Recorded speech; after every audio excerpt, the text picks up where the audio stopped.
Mphimbi.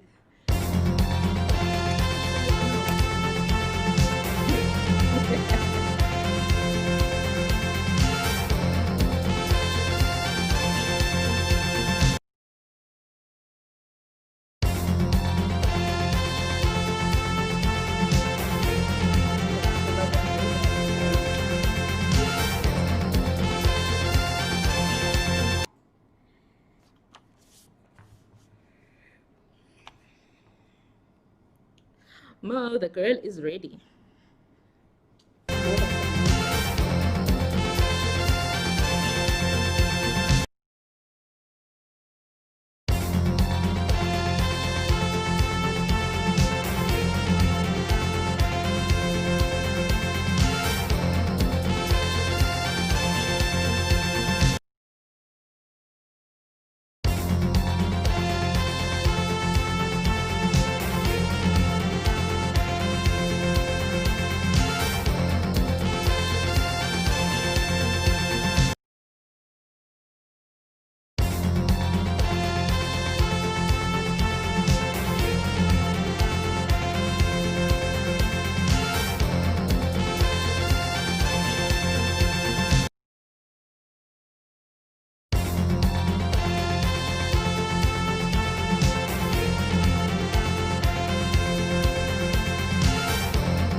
The launch presentation. Sorry, start. Contesting candidates will deliver. Greetings, UKZN community, and welcome to the 2020-2021 Manifesto launch presentation. Contesting candidates will deliver the manifesto presentation as to why you should vote for them in the upcoming SRC elections on the 26th and the 27th. Today is part 2 of the UKZN SRC elections 2020-2021 manifesto. First up, we have the Howard College college representatives. The first candidate is Kulegani Mohai from the College of Health Sciences.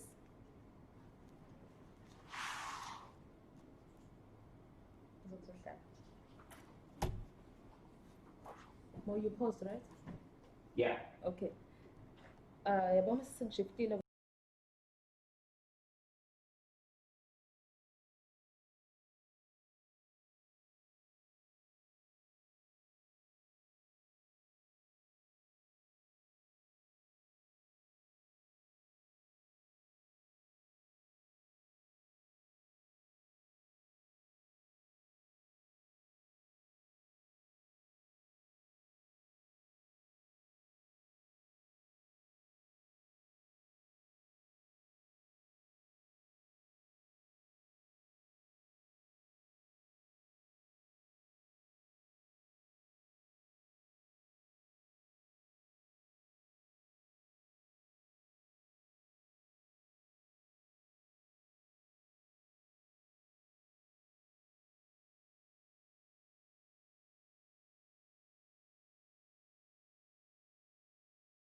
Revolutionary greetings, UKZN students viewing this live. I go by the name of Kulegani Mahaya. I'm a contesting student for college representative of health sciences, Howard College campus. I'm here to deliver my manifesto to you.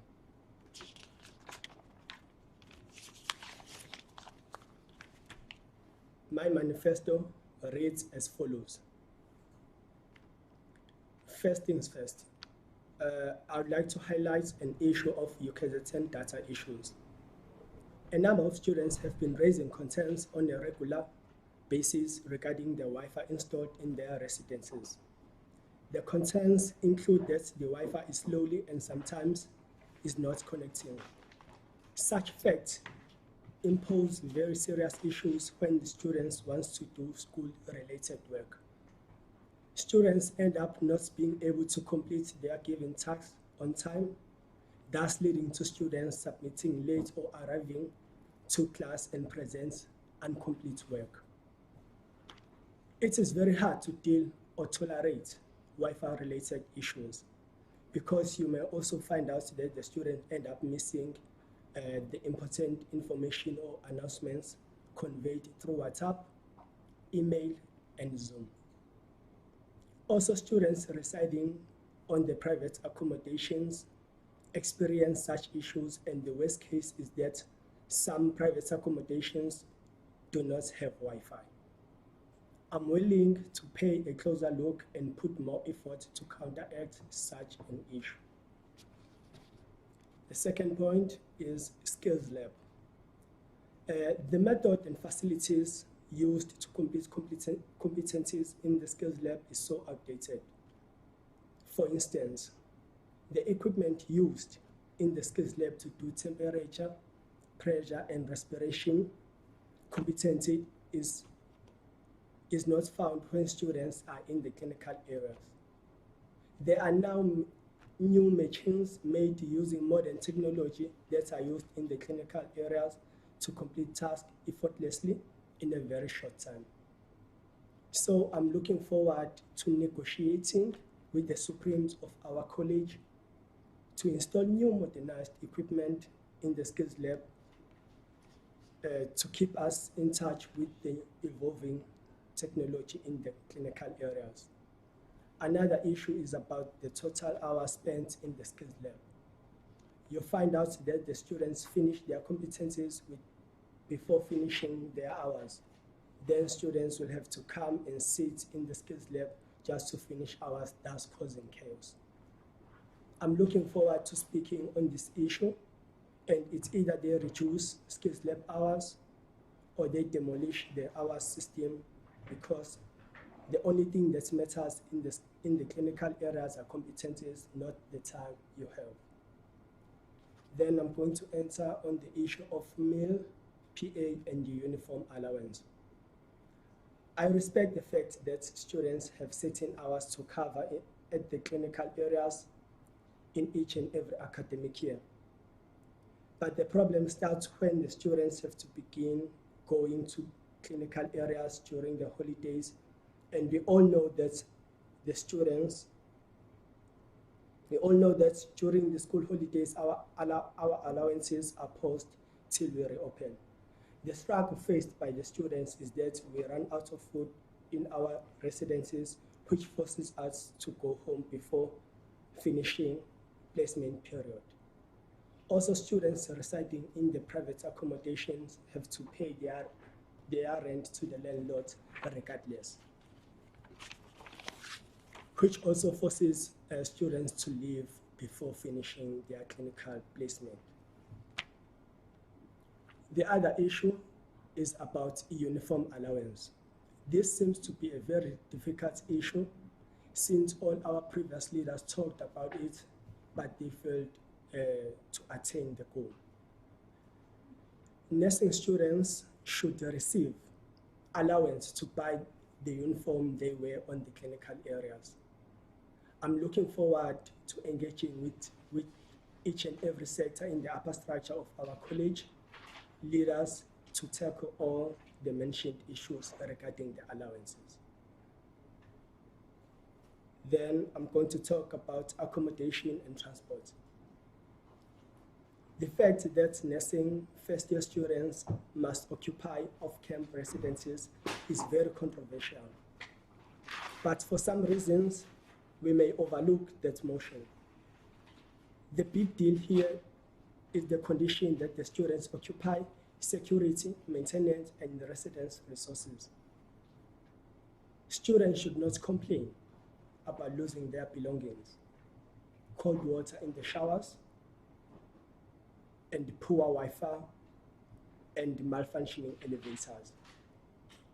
Also, students residing in the private accommodation should stay in the rooms with good conditions and have transport that is taking them to and from campus daily, even during clinical placement period. Another issue is about transport. Sometimes our transport picks up the students late from and to clinical areas. I'm willing to put my time and energy to counteract all these issues faced by the students. Last, I would like to talk about the modules done by nursing students. All modules shall be facilitated in a very fair and clear manner. By that, I include the way the facilitator conducts his or her lecture, the number of assessments, tasks, and assignments done per semester. Facilitators must regard the fact that students have other modules to do. This incidence of students having more than 2 assignments to submit per week, and even to find out that they have a test on the same week, must come to an end. Lecturers must normalize communicating together. I'm going to fight tirelessly to see my words becoming a reality. Thank you. Thank you very much, Kulegani. I have a question for you. It states private accommodations are not owned by the university. So how would you ensure there is Wi-Fi?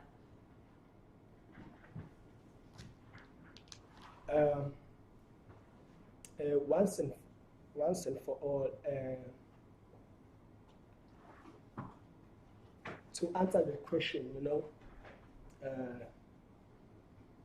I'm going to negotiate with the involved sectors in the upper structure of our college to ensure that our students who reside in a private accommodation, they have the Wi-Fi. And also, if the issue is not resolved, I'll make sure that I take the matters into the upper structure of the university management. Oh, okay. Thank you very much. That was Ukulegane from Howard College. Thank you.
We are back. Our next candidate is Unqobile Mazibuko from the College of Humanities, EFFSC.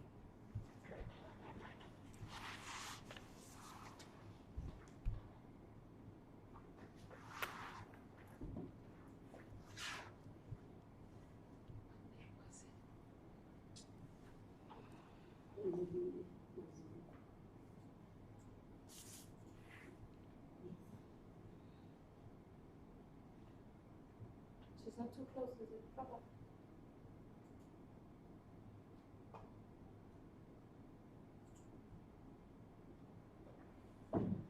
Sanibonani, igama lami nguNqobile Mazibuko. I am a Masters of Arts student under the Department of isiZulu. I am approachable, humble, and an energetic individual. I have worked with students for 3 years. I have been a tutor under the Department of isiZulu for 3 years for mother tongue and non-mother tongue speakers. I've also worked under the College of Humanities, the mentorship program. When I serve students, I serve them with dignity. I'm contesting to be a college representative for the College of Humanities. I want to represent you guys in the College of Humanities, participate in every planning they have as a college. I want to ensure there's a bilateral communication between the students, the staff, and the college office. As a college, we are facing very critical challenges. The major challenges that we face as a college is the students not understanding the degree. They don't understand their degrees. So the solution to that, it can be the College of Humanities can use their mentors, sisters mentors. They can have seminars explaining the modules and the degrees they have as a college. Because we find that students enroll in BSS General or BA General just because they want to enroll in university. Then our second problem is the issue of ADOs.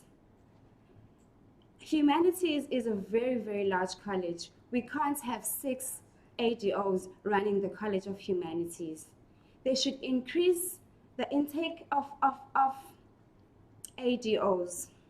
So the numbers of ADOs should increase. That's why we find some other students are still registered till today.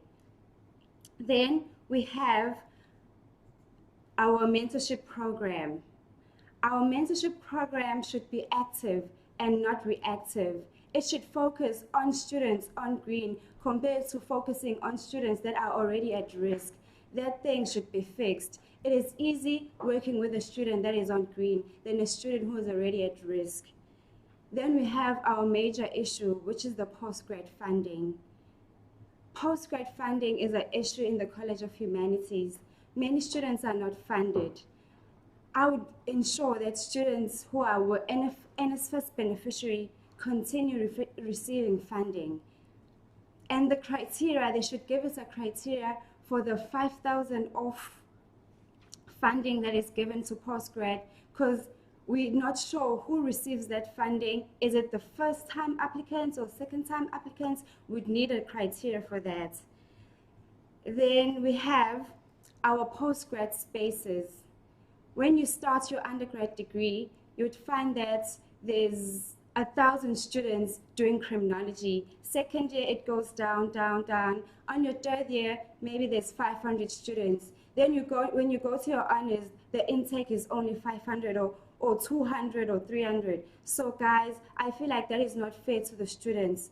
It should be, give them a chance. You can't take 100 students while undergrad, it was 1,000. So that was my last issue. Together as students, we can develop a structure that will suit our ambition towards acquiring a world-class degree in a world-class university. If you want all your program gone, just let me know. Thank you.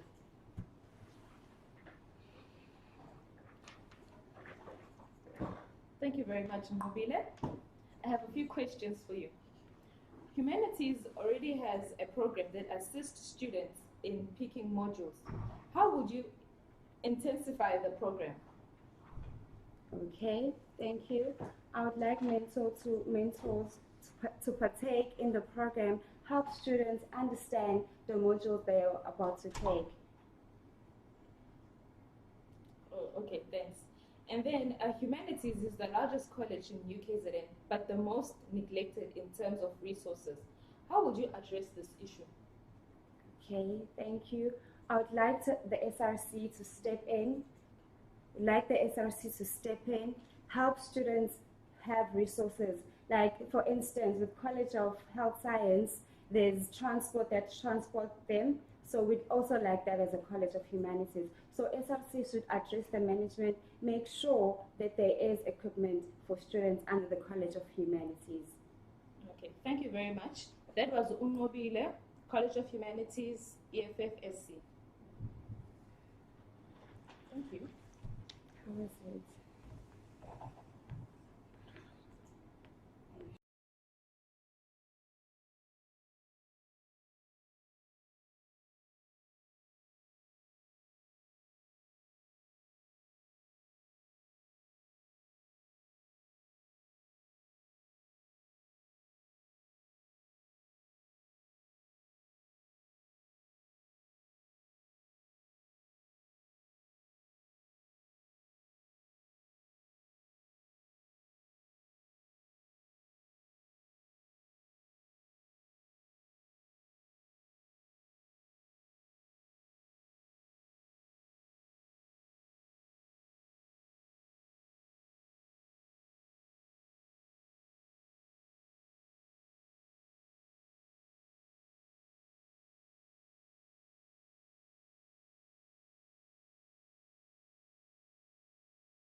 Next up, contesting as an individual candidate is Ubongumenzi Zulu from the College of Health Sciences, SASCO.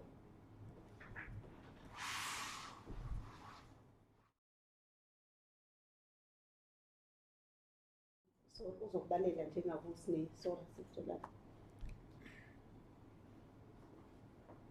Greetings are extended to UKZN community. I'm Bongumenzi SASCO, incoming college representative for health sciences. Being a nursing student is not simple. Therefore, we must turn a bright eye towards them so that we will ensure that they are taken care of since they started to save lives. As the incoming college representative for health sciences, I would like to ensure that the following issues are being addressed. College of Health Sciences Management must ensure that it brings back the NIMET so that it will form the part of our degree, so that it will place us in a good position to be employed in both public and private sector. NIMET, it was the Nursing Initiative Management for ARV treatment. It also encounters with TB. We are aware that initiative, before 2010, it was not allowed, it was only specific for the doctors. However, the government made an announcement that it's extended to nurses to get a highly specialized degree with that NIMET, which is the highly specialized research that makes them more aware and more ready to be professional nurses with that certificate. So it places us in a good position to be professional nurses with highly specialized recognition. Then the issue of degree complete and hours. We are aware that UKZN has got its own requirements, for degree to be completed, which is whereby the student is expected to complete all the credits for the particular degree. So UKZN must give student degree completed, regardless of the hours issue, because the issue of hours is for South African Nursing Council for registration for the certificate of nurses. So UKZN must not delay to give student degree completed if they owe hours. Then the issue of practical and uniform allowances. We are aware that student nurses, they participate in both practicals and theoretical part, and they wear the very same uniform that is worn by the nurses itself. The student nurse uniform and nurses uniform, they cost the same price. So students must get uniform allowances. Students must get practical allowances so that they can buy the uniform freely and free of any disturbances. And then we go straight to the issue of accommodation. We are aware that student nurses, they do not suffer much in the issue of accommodation simply because they have their own residences. However, in recently visited residences, we found that some residences are not in a good condition. They are not conducive to accommodate people. So we'd like to ensure that we upgrade those residents and renovate them in a good standard, because it seems to contradict that we preach health in communities, we preach health in hospitals, we preach health even in university walls, but the conditions of the environment we live in is not good. Then we'd like to, another issue I've noted that student nurses, they are the last group to leave campus and they are the first group to come back to the campus. However, the NSFAS allowances, they end in November and they start as late as February. So we would like to make sure that we ensure that there is a permanent extension of allowances so that it will cover their December cost, meal cost, as well as their January meal cost, as well as practical cost since they come back earlier. So on the 26th and the 27th of October, we vote Bongumenzi Zulu for College Rep for Health Sciences, we vote SASCO. Thank you so much for special time and attention. Give a nurse a voice to lead. Amandla.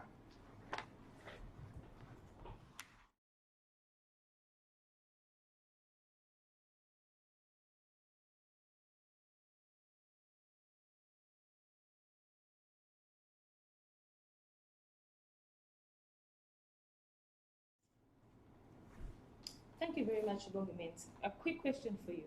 Nursing students should have an allowance greater than other students. How would you assist them? The issue of allowances had been discussed so long by many SRC members. However, they were not able to run that badly. So as Bongumenzi Zulu, as incoming health sciences, we are aware that in the working field or in the working industry, there are trade unions that back up the workers.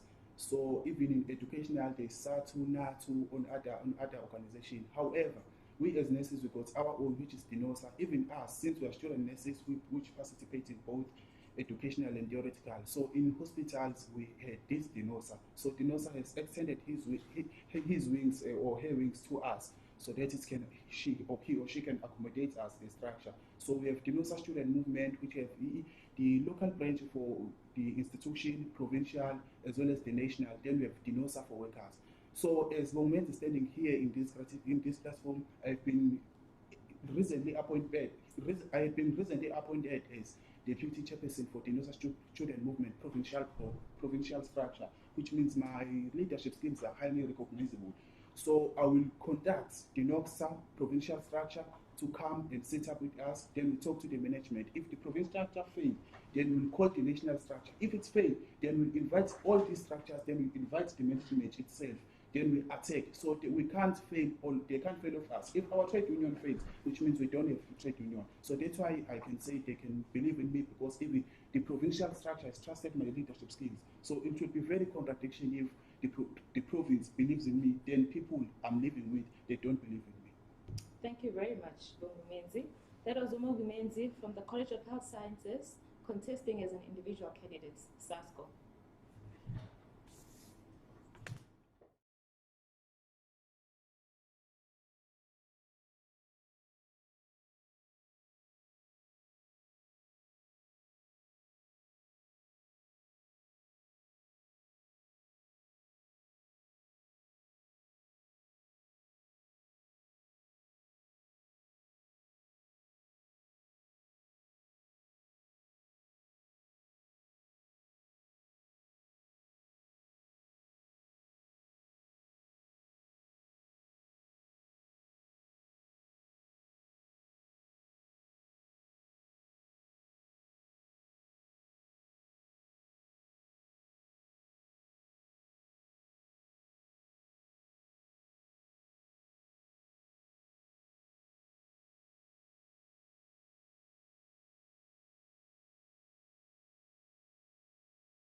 Our next candidate is Ubongisipho Malinga from the College of Law and Management, representing EFF-SC.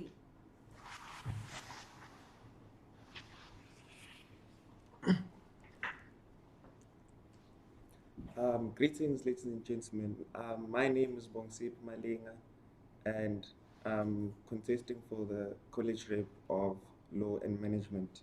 I'm a final year law student who's passionate about law and justice. I've been involved in progressive structures on campus. I'm currently the deputy chairperson of BLA, and I hope to use my acquired knowledge and skills to help my faculty. Why vote for me? As your college representative, I will prioritize addressing issues like financial and academic exclusion of our students, and I will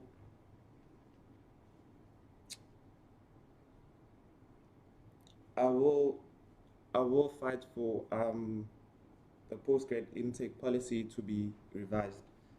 When you vote for me, dealing with academic exclusion, the current policy needs to be revised. I will lobby for a no student should be left behind policy, where we offer more opportunities for students to be able to pass, and these students will be assigned to mentors, which mostly should be from postgraduates.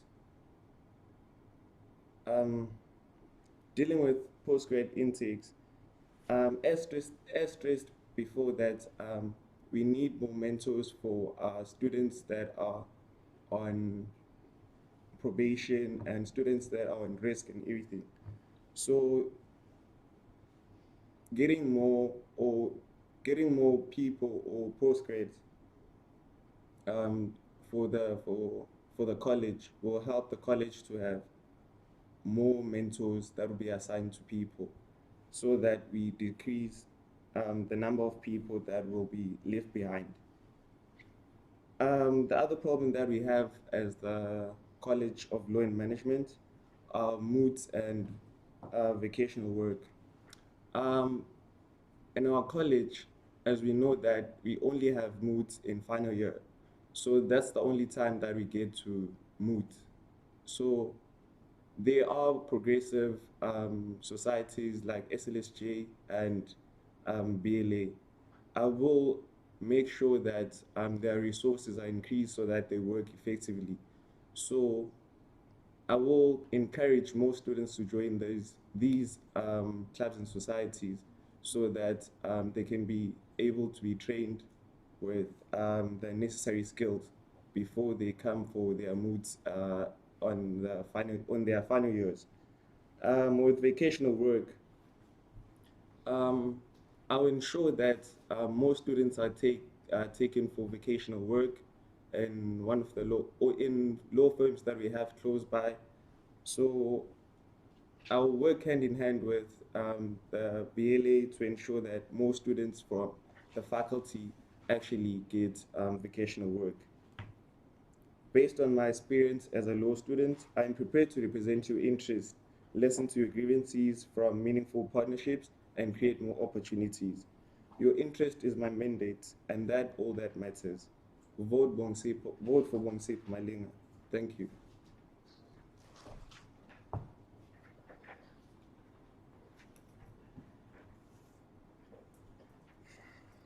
Thank you very much, Ubongisipho. I have a few questions for you. First one is, how will you increase intake from philosophy, politics, and law to LLB, since they only take 5 per year?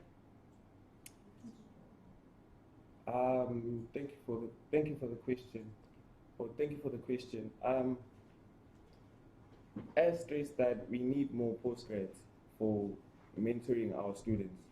So if we need more postgrads, or we need more people from fourth years and final years, these people should be taken from philosophy, PPL, so that they can assist our students,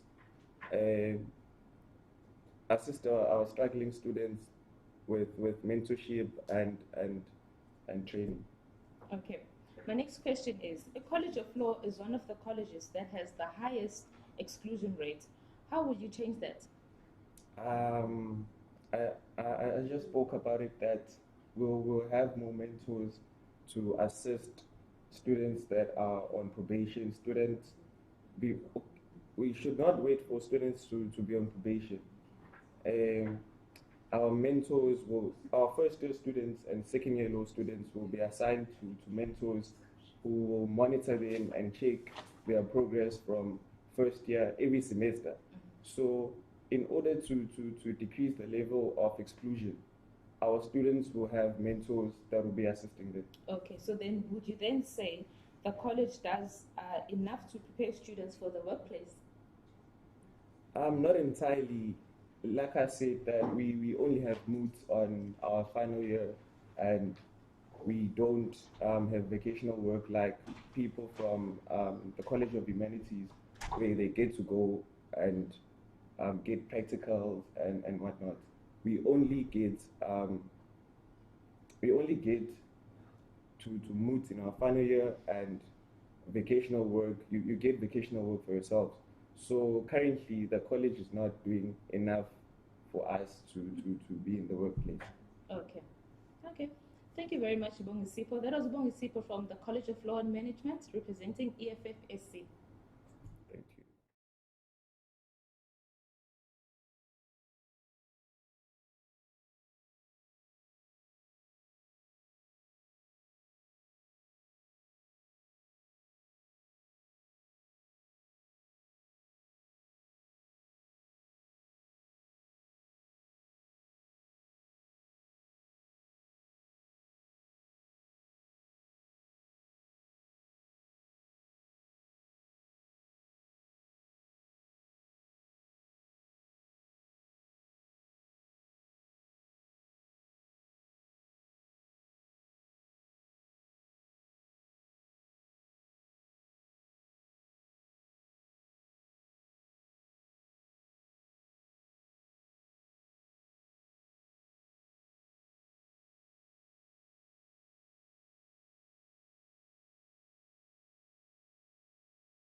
And we are back. We are still at Howard College with our college representative. Up next is Utembinkosi Buthelezi from the College of AES, representing EFFSC.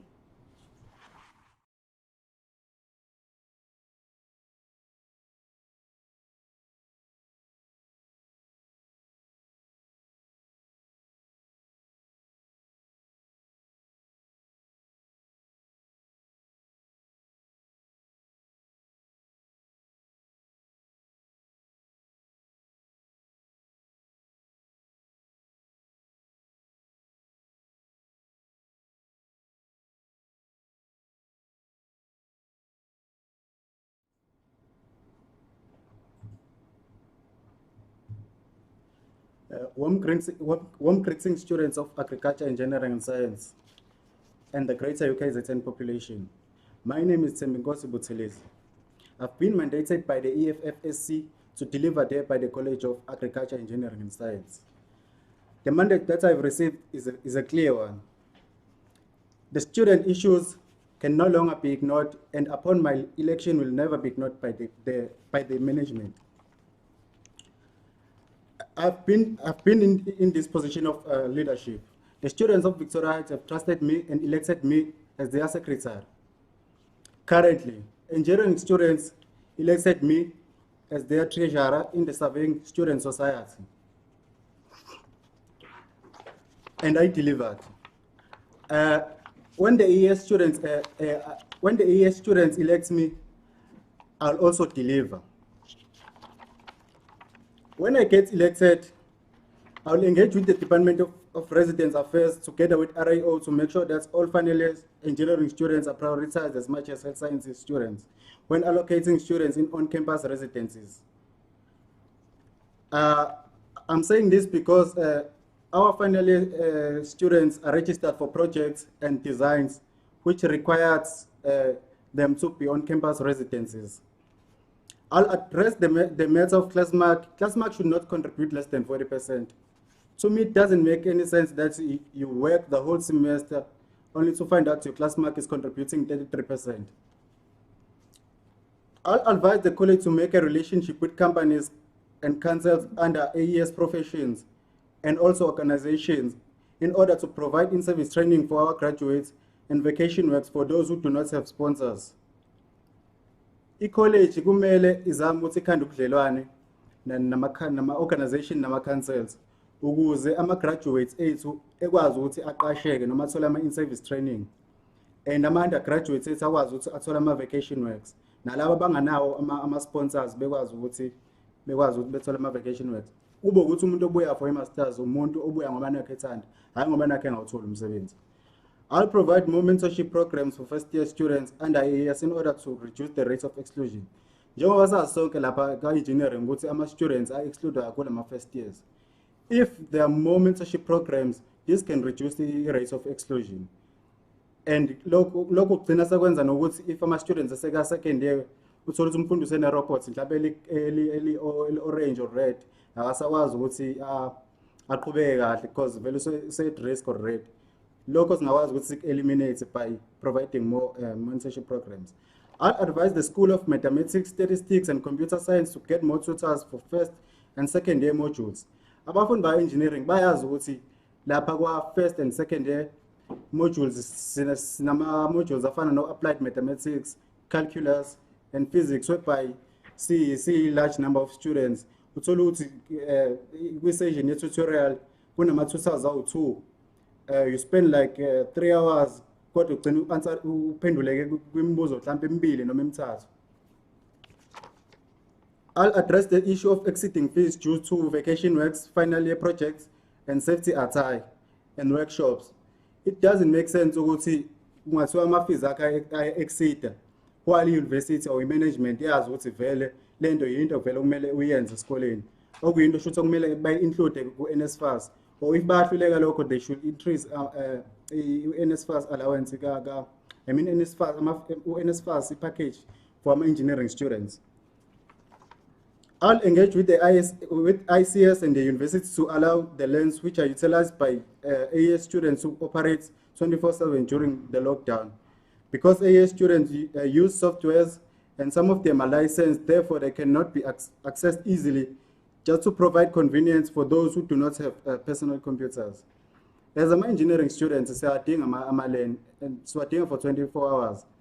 Because lapha kunama-projects esiwasebenzisayo, and sometimes ama-personal computers ethu a-processor kancane, like i-RAM or whatever, RAM or hard drives, wakhona, ama-specifications akhona mancane.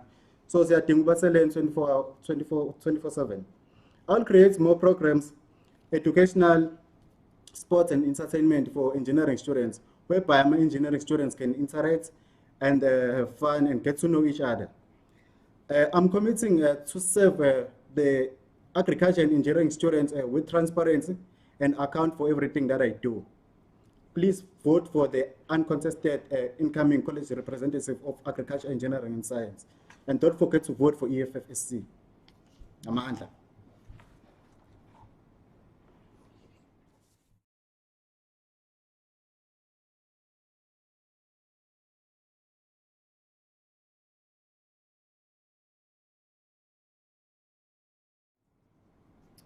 Thank you very much, Timbingosi.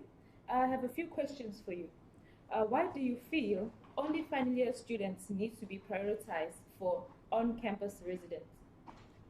The logic ngeke zibe khona mawuthi sithi onke ama-engineering students kumele abe se-campusini. Okusho ukuthi i-campus njengoba sazi ukuthi ecampusini sinama-residents amancane, okusho ukuthi izogcina occupy ama-engineering students odwa. So that's why it's prioritized ama-final year students and nakhona registered for a project. Okay. My last question will be, all AES students need to be funded, especially African students. How will you address this issue? That's why I said the college must make a relationship with the councils. The councils can provide bursaries and also organizations and companies under the profession of agriculture, engineering, and science. Those can assist us with funding and bursaries and sponsors. Okay, thank you very much. That was Timbingosi from Howard College, contesting as a college rep, AES, representing EFFSC. Thank you, Timbingosi. Thank you.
And we are back. Our next candidate is Upral Twala from the College of Humanities representing ISASA.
Greetings to the University of KwaZulu-Natal Howard College community. My name is Dombentle Poltala, and I'm contesting for the Humanities College representative. So as we all know, humanities is a very big and vast college, and so are the issues that students face there, whether it being first year, postgrads, but they all matter to us as the Student Representative Council. Firstly, I'd like to look at the long queues that the students have to stand in during the registration period. Would like the College of Humanities to hire more people and registration staff so that we combat those lines and make sure that the registration period is not prolonged and it does not take long. Secondly, would like the College of Humanities to make sure they remind undergraduate students about the Zulu exemptions, because at the end of the year, students are excited, waiting for their degree complete, but then when they check, it's not there because they have not done the Zulu exemption. Thirdly, would like for support skills within the College of Humanities. Would like the College of Humanities to support the skills that it produces. For example, the music department.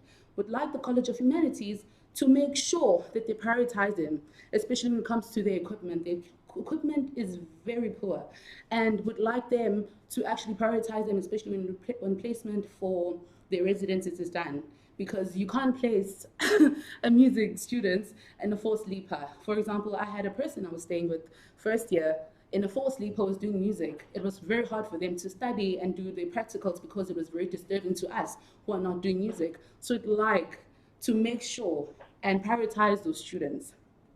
Thirdly, also with architecture students, we'd like the university to make sure they prioritize the students when it comes to putting them on campus, as well as the music students. Make sure these students are also put in residences that are conducive for them. Let's not only prioritize engineering and nursing students, they also need to be prioritized.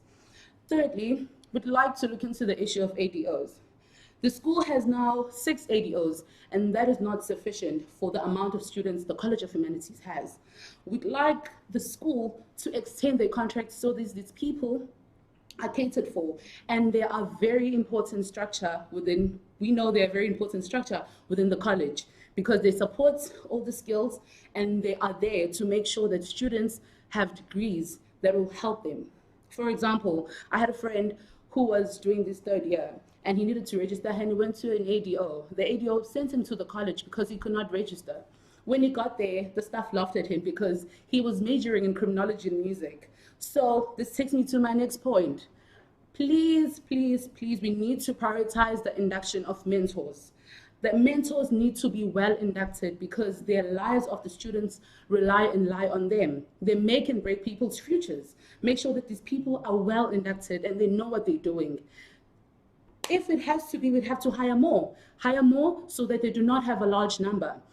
Also, mentorship program should not be a program of registration. It should be an ongoing thing, which will monitor the progress of students throughout the whole year. Make sure that students are passing, make sure students are doing well. Monitor them so that they know how the progress of the students is going.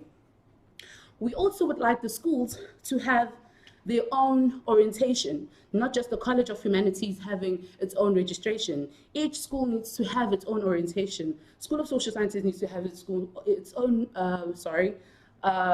orientation. So does the School of Applied Sciences, because we also have the same problem of students getting to third year and waiting for their degree complete, but then when they get to the college, they are told that they cannot graduate because they're majoring in a module from Applied Sciences and a module from Social Sciences. So we'd like the school to really prioritize this mentorship program, because it really is a big thing and it's really having a bad impact on our students, especially when they have to graduate. Also, the Student Services Department of Student Counseling. We need to add more staff there, because students are suffering there. We have victims of rape, victims of gender-based violence, but when they get there, they cannot get the professional help that they need. We need to hire more staff that's going to assist these students, because you cannot prolong a situation of a student who's been raped, keep telling them they must come back next week when there's a psychologist there. You need to prioritize the students, because these are the things that lead to students having problems in their academics, ending up failing. We'd also look at, would like to host academic excellence awards. Yes, would like to always congratulate the people who've been doing well in their work. This will not only encourage them to do better, but it will encourage the students who are not doing well to improve their results, do more, and want to always be then put out there in front of the whole university and be thanked for their excellent work. We'd also like to review the exclusion policy. The exclusion policy should not be a general policy, because we have different schools and different departments with different requirements, so the exclusion policy cannot apply to everyone the same way it does. It needs to be different. If I'm doing law, the exclusion policy should be a different thing. If I'm doing humanities or I'm doing a JOG or whatever, it should not be the same thing. It should be reviewed and it should be according to what you are doing. Last but not least, we'd like to look at the issue of postgraduates. Postgraduates, for the very first time this year, we've seen a large number of postgraduates being sent home because they could not afford to pay their outstanding fees. We, as the SASCO and me there on the forefront, would like to come to the front and provide solutions to the college if they cannot do it, because, hey, we've had students going home this year, which was really a very emotional period for them. We'd like to talk about the issue of intake. We would like to start an office for the postgraduates under the research system. So when we have this office will not only cater for postgrads, but also for third years who are about to finish their degrees, going to postgrad. We'd like this office to cater for those people. Take the third years, go take them for induction. If criminology saying is taking 40 people for their honors, there are other programs that the students that left behind can take. There's a program by OMSH that we all know that is a program for criminology and forensics. You can go take that course. Students don't know that there are other and so many other programs that they can get into. You can get into another program. If you do well there, you can branch back and come back to your criminology if you really are passionate about it. So this office will really help all those students. Also with the postgraduate students, this will be their home, because there's no one who is there to represent these people. Every year they have to look for someone to stand in front for them and be their word. Secondly, it's the issue of funding with postgraduates. Postgraduate, as we all know, most of postgraduates have been funded by NSFAS during their undergrads, but when they get to their postgrads, they're not funded. This has been an issue, because if I didn't have money to pay in my undergrad, where am I going to get the money to pay when I'm in my postgrad? So also this office that we're going to create is going to try by all means to generate funding schemes that will help the postgraduates to fund their schools and their studies, especially when they really wish to carry on further, because if you tell me to go home and I still have dreams that I still want to pursue, then you're killing my dreams. So we know that in different schools, especially I know for one, School of Department of Social Work, Department of Psychology, they have a professional board. That board should work hand in hand with the college to make sure they fund the students who are deserving. Fund those students, because NSFAS sometimes doesn't. Fund those students so that we don't have a large number of students going home because they cannot afford to pay their fees. So that when our postgraduate office is left, maybe it's only left with a few students, then the funds that maybe we can generate will be able to cater and help all these students. Last but not least, the academic monitoring system, also known as Zeropods.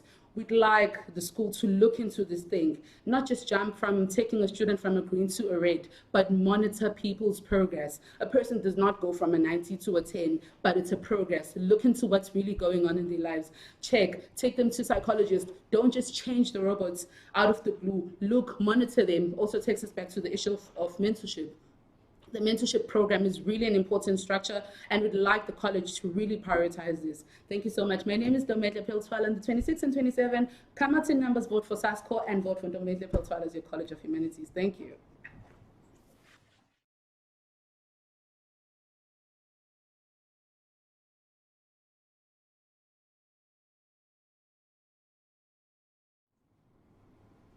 Thank you very much, Pearl. Okay. I've got a few questions for you. First question will be, College of Humanity is the largest college but experience poor allocation conditions in residence. How will you address this?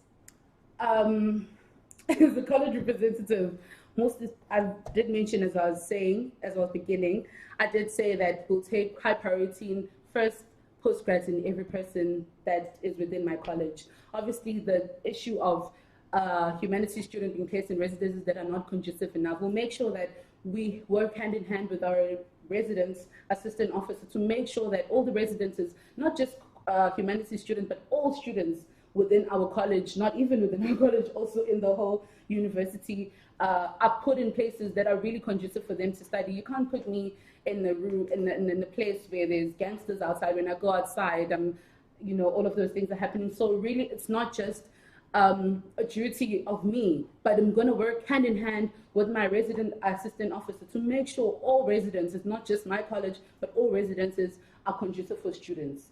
Okay, thank you. And how are you going to structure funding for postgrad?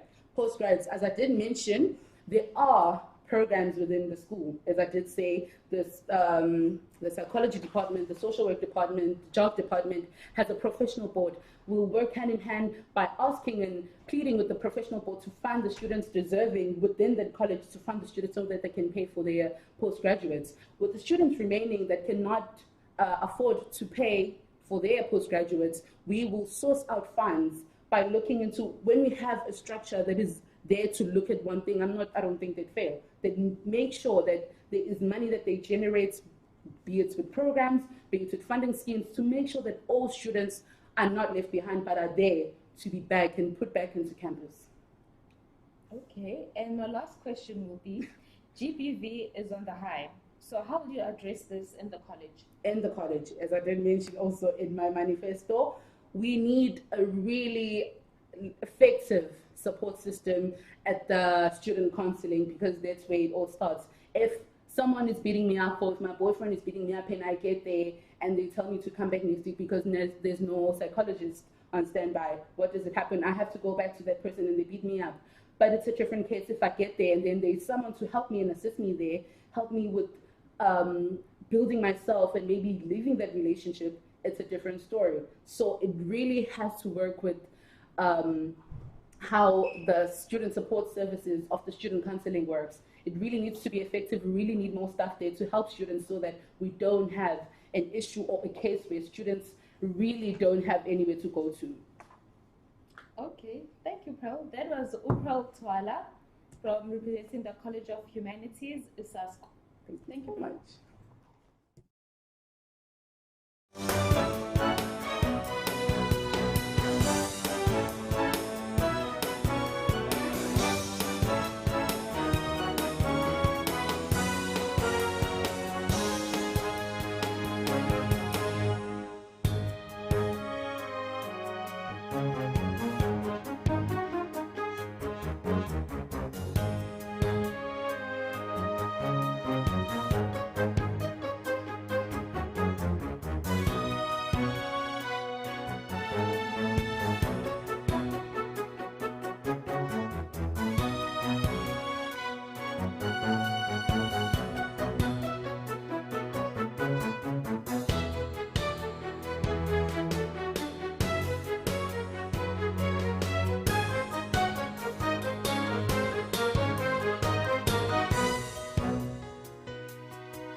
Our next candidate is Usinotolo Dolwana from the College of Health Sciences representing the EFF-SC.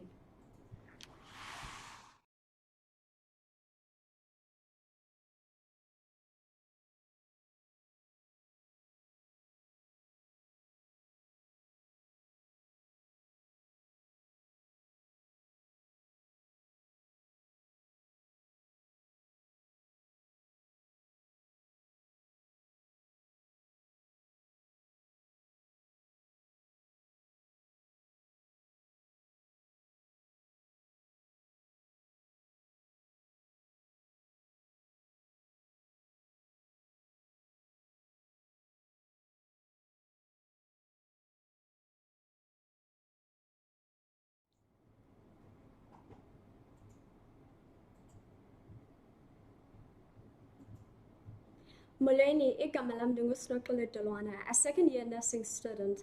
I like to define myself as someone who always strives to enjoy life in more active and rejuvenating ways. But most importantly, I see myself as someone who's confident, a strategic thinker, and also who's goal-driven. Being a student myself, I'm well aware of the realities and the struggles that the students are facing on a daily basis. Hence, my main focus will be to listen to your voice and to let them fuel my actions should I come into office. So the first issue that I would like to start with is that of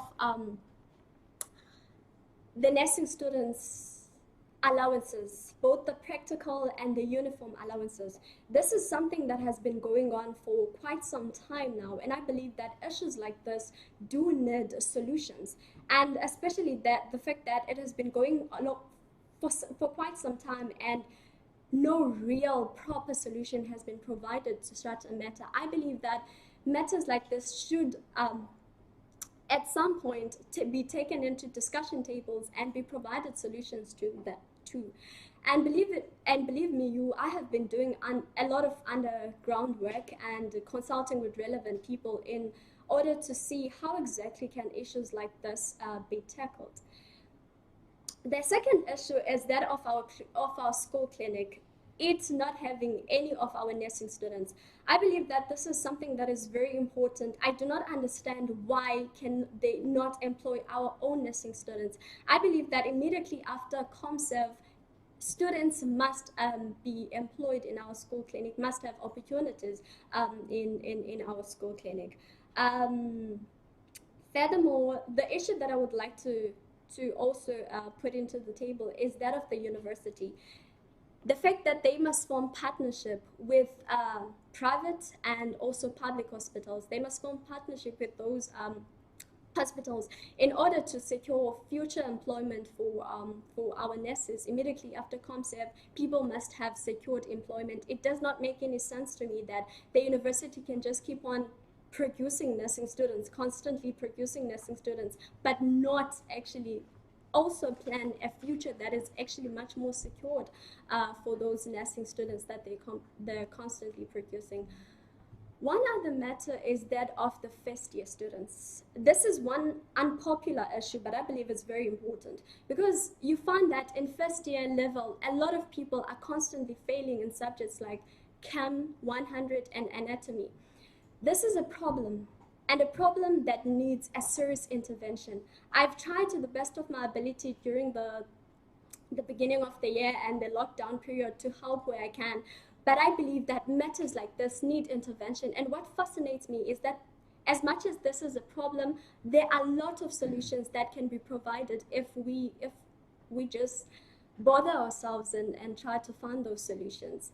I have a lot in my head, and immediately I come into office, this is one of the matters that I would like to address as well. First year class, just on them, the fact that they should have a real hospital orientation. I don't know, but I believe that they should have a real hospital orientation whereby they are going to go to the hospital in January and actually see the hospital environment, know at a go what is expected from them, and so that people can I don't know, can have firm decisions right at the start. Do I really want nursing or I don't want nursing?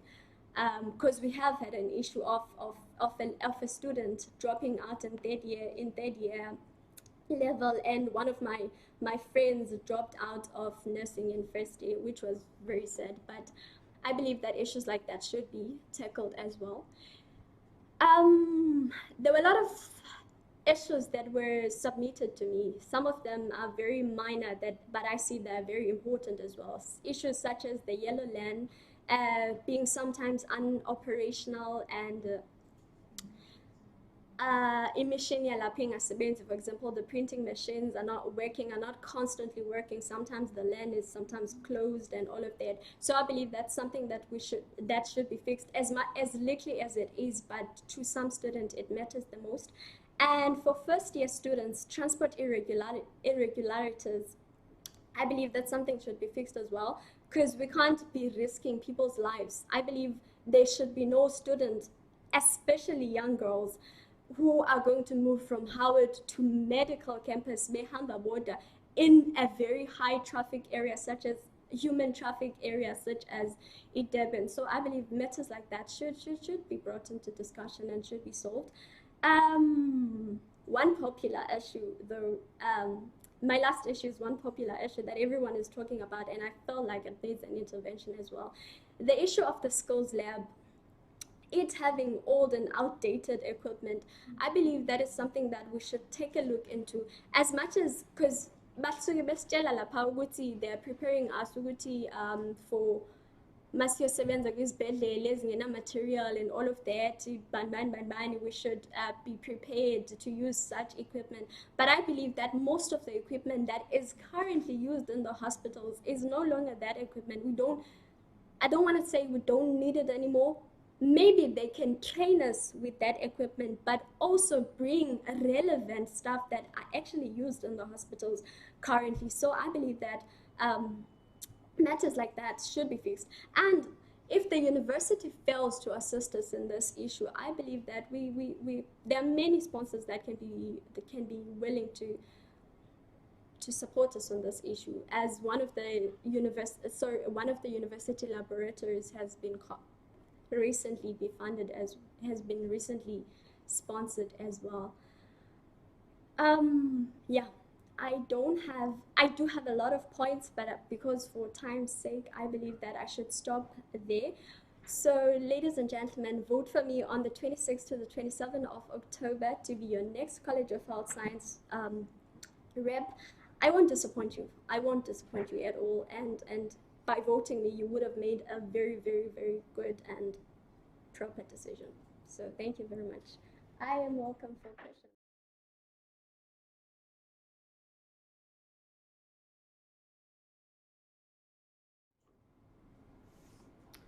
Thank you very much, Sinotolo. I've got a few questions for you. First question is, how do you plan on increasing intake for well-deserving candidates from BSS to nursing since the numbers decrease every year? Oh, okay. Can you repeat the question? I don't want to answer something. How do you plan on increasing intake for well-deserving candidates from BSS to nursing since the numbers decrease every year? The numbers of people from BSS to nursing are actually decreasing. Yes. Okay, I feel like there should be the university should have a strategized plan whereby they say it should be something every year we're going to take 10 students from Champa BSS each and every single year. We're going to take 10 deserving, top deserving, whatever, students from BSS to nursing. Because just to expand on this issue, I'm also one person who was interested in medicine, but because there are just no facilities or whatever, I don't know, but there's just no enough intervention on such people who are well deserving but who actually cannot make it because of certain issues. So I believe that there should be a strategized plan whereby the university is saying that 10% or 10 people from the College of Humanities, bazobathathe each and every single year, nursing, because at the end of the day, it's not about marks, it's about passion. Yeah, as long as you have passion, then you're good for it.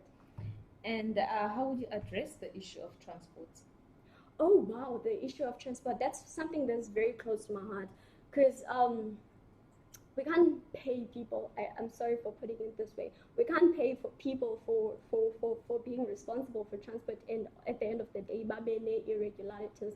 So if you put me into office, I will go definitely straight to them and have constant discussion. Yay, this issue must be fixed. I'll constantly have communications and engagements like that to them, and just be a pain in the neck. Are you done? Yes, I'm done.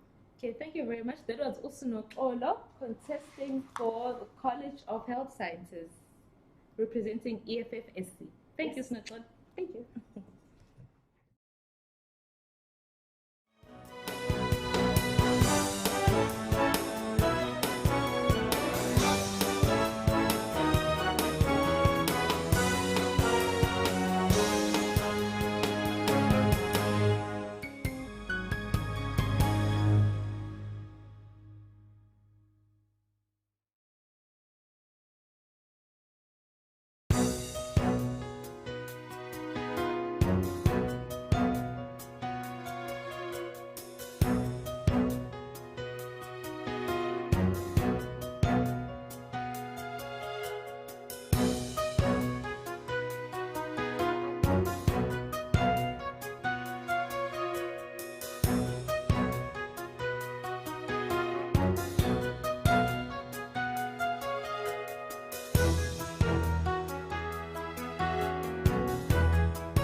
And we are back.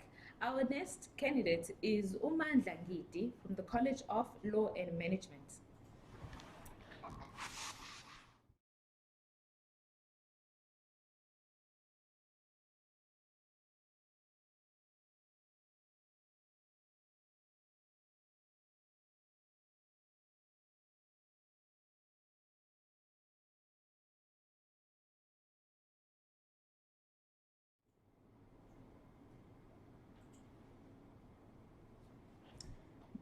My name is Ngidi Mandla.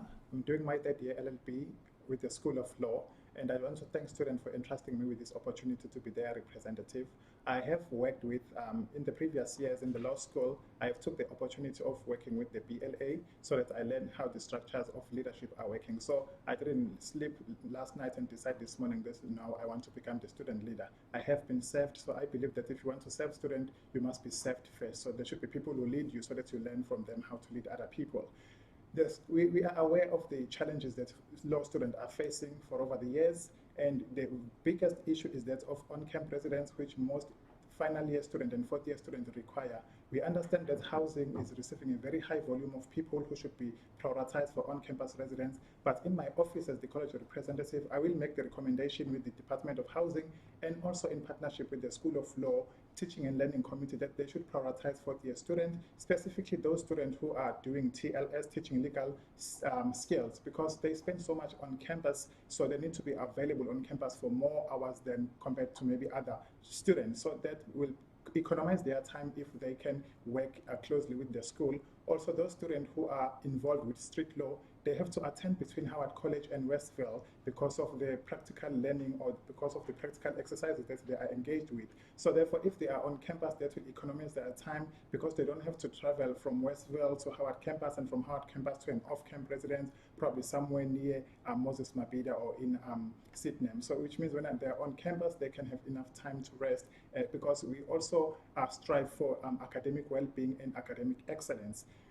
The College of Law should also be ready for first-year students. We understand that when they come from high school, we can't say they are confused, but there's such a huge gap of trying to adjust within the university, of trying to choose the modules.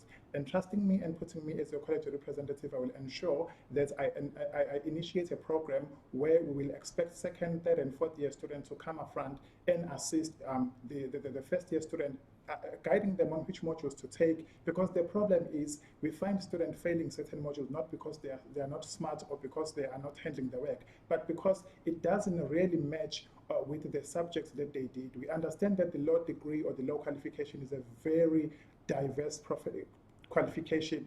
If you come from science, you can do it. If you come from commerce, you can do it. However, as you choose the electives, as you choose the modules within the university, at least it will be bearable if you choose those modules which somehow relate with the subject you did in high school, such as taking psychology as an elective while you were doing life sciences back in high school.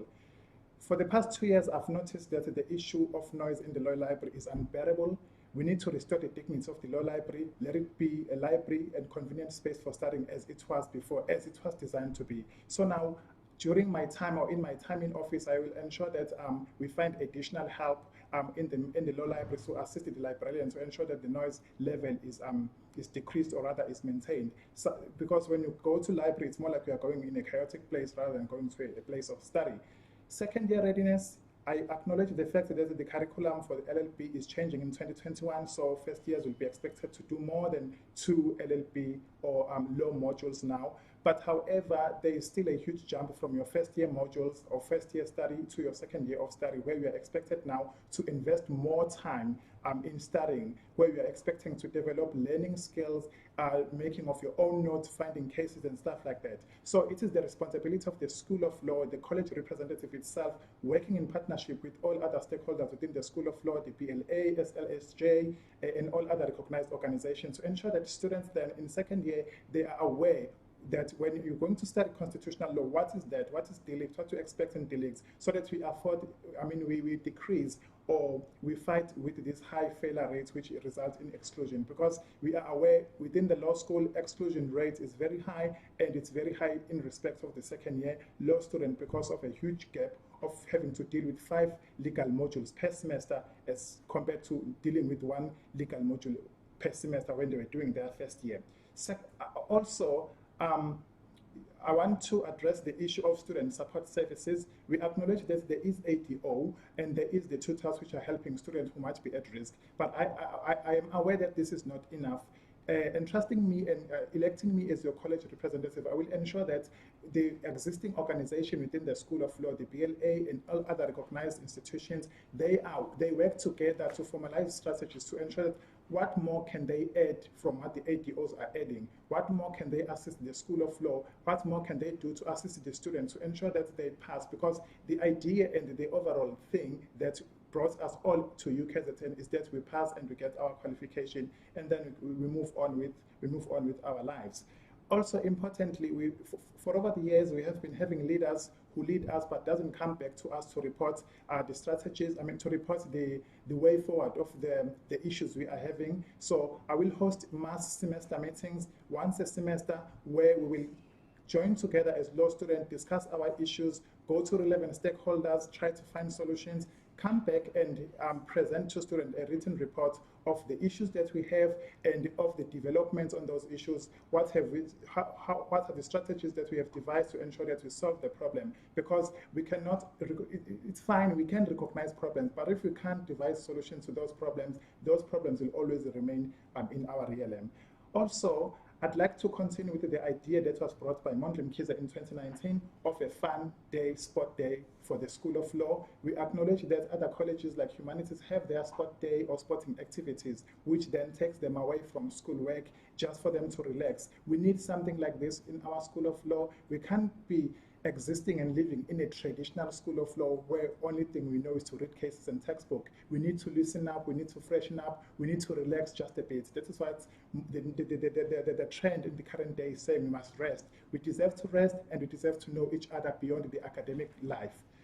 Lastly, but not least, is the recognition of the social clubs awards. We acknowledge the School of Law is recognizing our academic students and academic excellence, but also we cannot disregard the work that is done by the social clubs within the School of Law, the AMAL, the PLA, the Amnesty International, and all other recognized social clubs. They have to be recognized for the good work that they are doing, because life of a law student wouldn't be the same without their intervention. And also these people, they require funding from the School of Law and the management.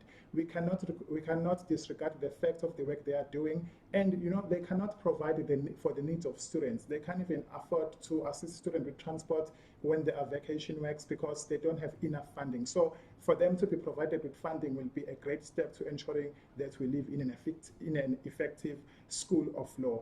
And also lastly is the practical program. We do not have practical program in law school. I acknowledge that we have a professions day which is hosted one day in the beginning of the year. However, that day is not enough.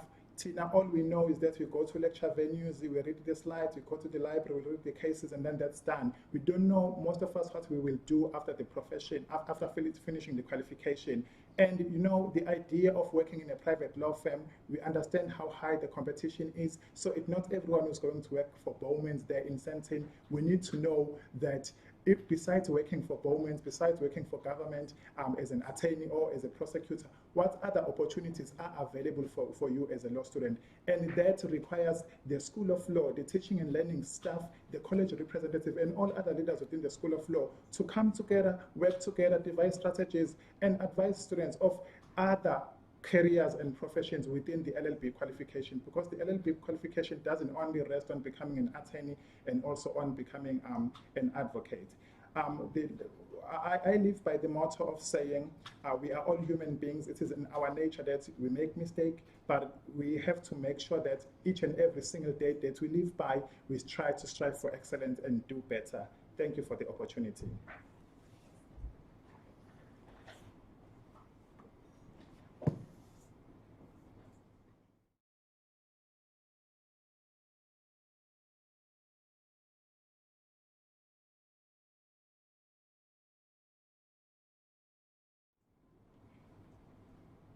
Thank you very much, Mandla. I have a few questions for you. All right. First question is, how are you going to assist students with regards to law lecturers who are giving them trouble, especially those that are always against students' excellence? Well, thank you for the question. Dealing with the lecturers, I think what we need to find, we need to always, in every situation we are faced, we need to find the problem. So if the lecturer is a problem, obviously the matter should be escalated to the Teaching and Learning Committee, which should deal with the matter.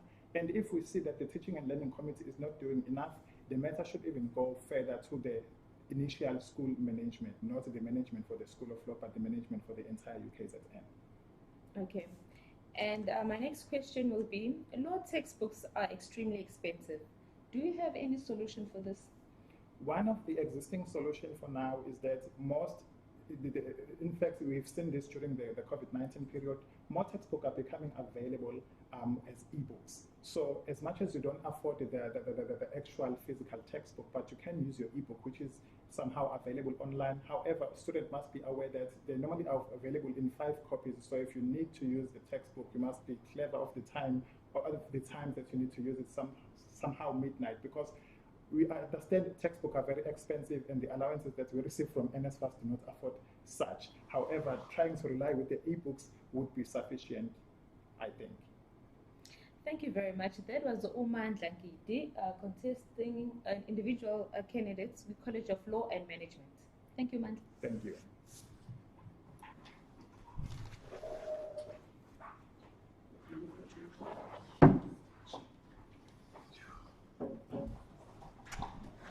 Again, Macallan, it's McCallan.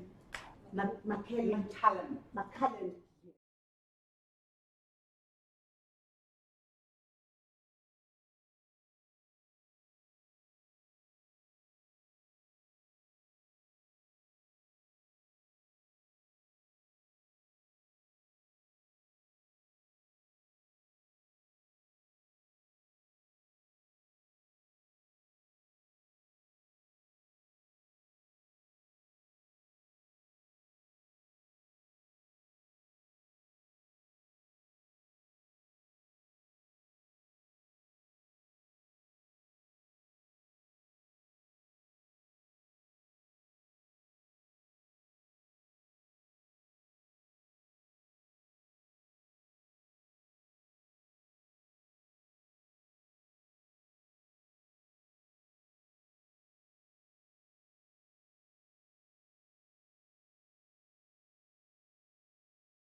Our next candidate is Macallan Chetty from the College of Law and Management, representing SASCO.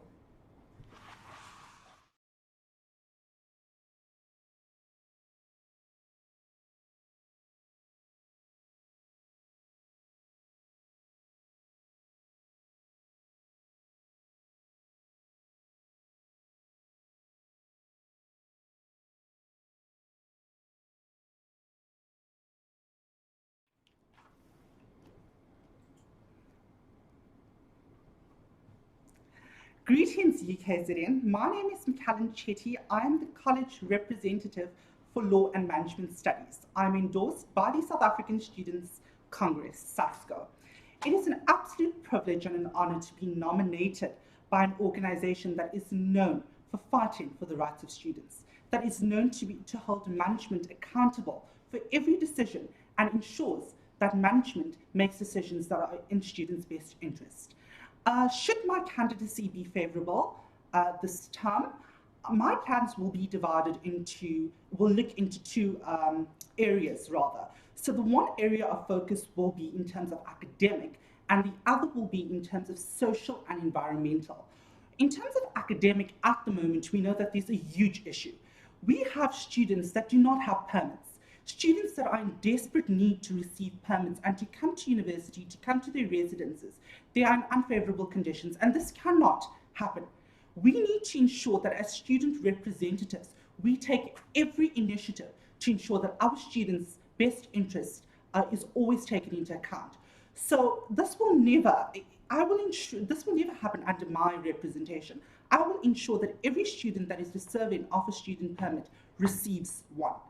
The other issue that we currently have is that students that are not necessarily on residences, but at home rather, are still in unfavorable conditions. They need access to our libraries and to our lands, and we need to take this into consideration. We have students from all different walks of life, and they need to be accounted for, and their best interest needs to be taken into account. So I will ensure that the law school is aware of this issue and I will make recommendations with them to ensure that students can come to our law library and use the lands to have access to their textbooks, to have access to the resources that are available on university. Another issue that has been brought to my attention in the law school is that lecturers are not providing detailed notes. We know that under these unprecedented times, there are many students that do not have access to the textbooks. The online resources although they might assist, but they are not sufficient at the moment. I will ensure that that lecturers rather are obliged to upload detailed notes that are sufficient for exam purposes. We cannot allow this to happen. This is affecting students and their academic performances, and this issue needs to be taken into account. Another issue that I'm currently aware of is that agro-tats for the law school are not automatic. This decision is prejudicial to every single student in the law school. Some students cannot, when they are ill, some students do not go to doctors simply because they cannot afford it. We need to take every single student into account, and student representation is there for that purpose. So there are students that have multiple issues, and it is just very demeaning for them to explain the exact issue as to why they could not write a test or missed an assessment. I will ensure that under my representation that agro-tats are automatic. Every student that misses an exam or a test will be able to write the exam without any explanation. Another issue that is of utmost importance is currently, because the School of Law has such a high rate of exclusion, the exclusion rate is quite high rather, I will ensure that under these times, we cannot have exclusions. We need to ensure that management takes into account the unprecedented times that we're in and the situations that students are currently in. We need to take every student into account. No student can be left behind with the policies that are currently in place. So I think those are some of the things that I wish to tackle academically. I also wish, while this falls part of the academics, is that first year students, they missed an entire year of university experience. So I want to ensure that there are student chapters available for our first year students, so that there are mentors, that there are lecturers, that there are different individuals from the profession that are able to come in and assist our first year students to help them with the transition. We all know that the transition from first year to second year in the law school is a very difficult one. And our first years just didn't get the exposure that they need to be able to tackle the difficulties in second year. So as the college representative, prospective college representative rather, I will ensure that our first years are taken into account and that whatever the issues are met. So I think that will be my implementation with the student chapter. Another issue that has been brought to my attention is that of part-time students. We know that part-time students are working, they all have their own lives to live, very difficult lives, all from different walks of life. So I will ensure that I meet with the part-timers, I consult with the class representatives to ensure that their needs are being met. Every single law student in the university has special needs. We need to take this into account. I will also be working with the disability unit at the law school to ensure that students with different abilities are catered for and that their rights are met and that their best interest is served. So another very difficult issue that I was aware of, that I am aware of rather, is that of the EC Zulu module for non-EC Zulu speakers. So this is a very important module. It is very important for our students to be able to learn EC Zulu. However, the complaint is that the EC Zulu department's criteria, or rather the standard, is just way too high. And there is such a high failure rate.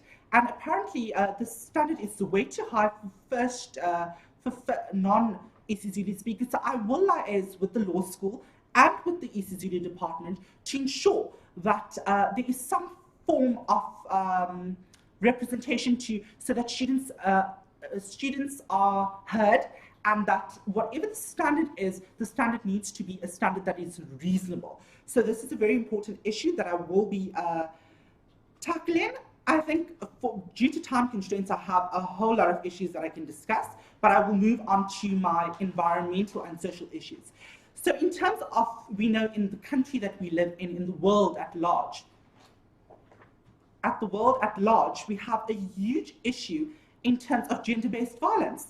This is a cancer in our society, and we need to ensure that our law school, the university as a whole, embraces the issues that we have and find solutions. And one of the solutions that I suggested was that we know that many law students study at late hours in the evening, till the morning actually. So we need to ensure that security is available to escort our female students to their residences, to their cars, to ensure that nothing bad happens to them. We also need to ensure that there are security guards at the bathrooms. This is a hotspot. We need to ensure that our students are safe. We also need to, the facilities at our campus, it's not in the best state.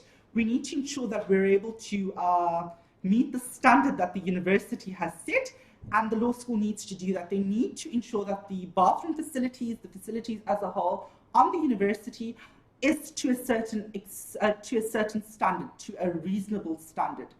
The other issues that I am aware of is that we know that the university, whilst they do hold seminars, they do invite prospective employers and all stakeholders in the legal profession to the university. However, there is more that can be done.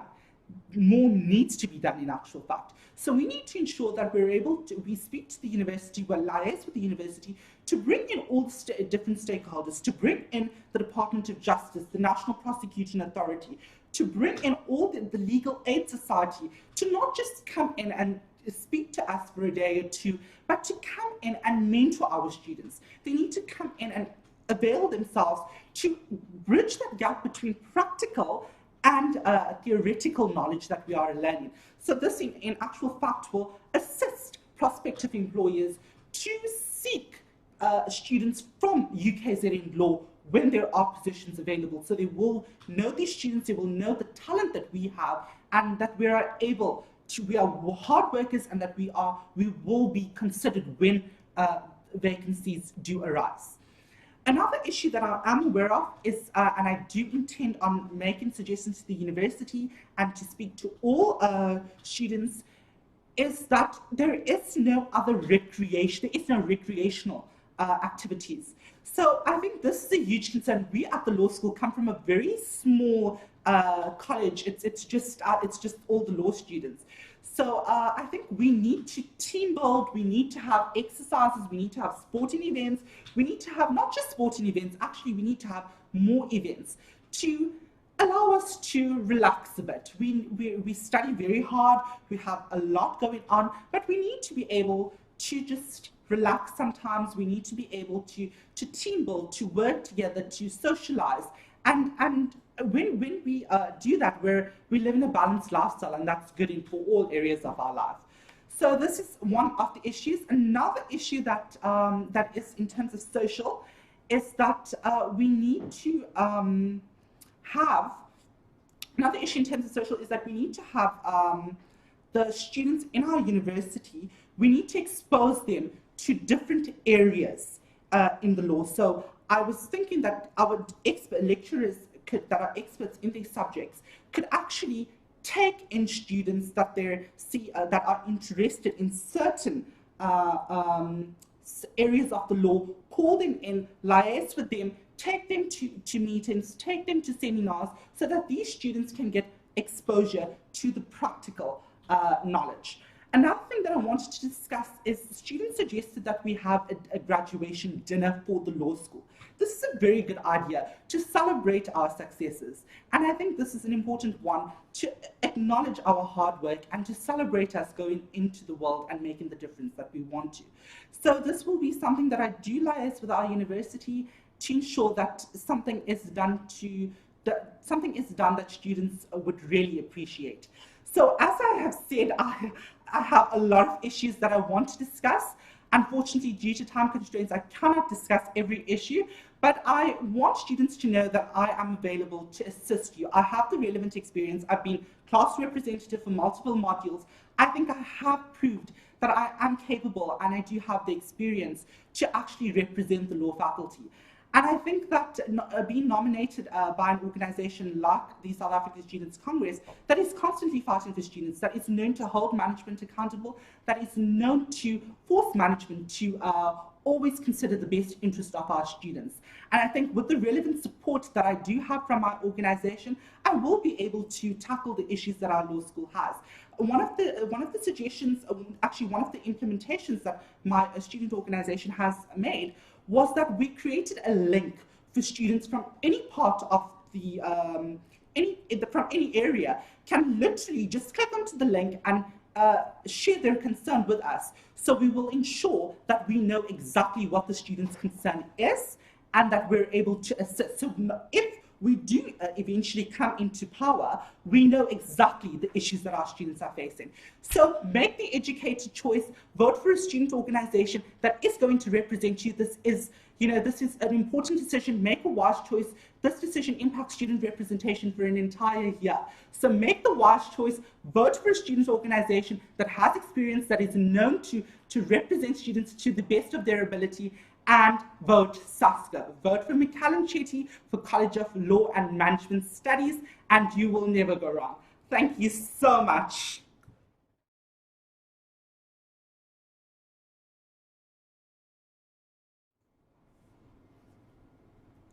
Thank you, Macallan. I've got a few questions for you.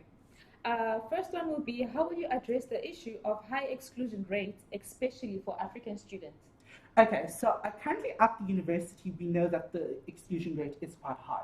So what I would do is that I would implement an appeal process. So one of the suggestions was implement an appeal process. So every student that is excluded can literally copy me into the email. I will be able to work with the university to know exactly the reason that the student is excluded, to understand, to test that university's decision to ensure that that is the correct decision. If that is not the correct decision, I will appeal. I will speak to the relevant people at the law school, the teaching and learning committees. I will liaise with the student support services, the psychologists, to ensure that the students that the decision that is made is a reasonable decision. Should it not be a reasonable decision, we will hold management accountable and ensure that they actually withdraw the exclusion.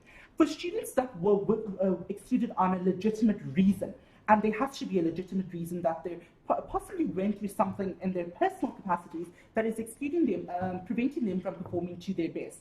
So what I would do is that I would work with the student, work with the support services to ensure that whatever the issue is sorted out.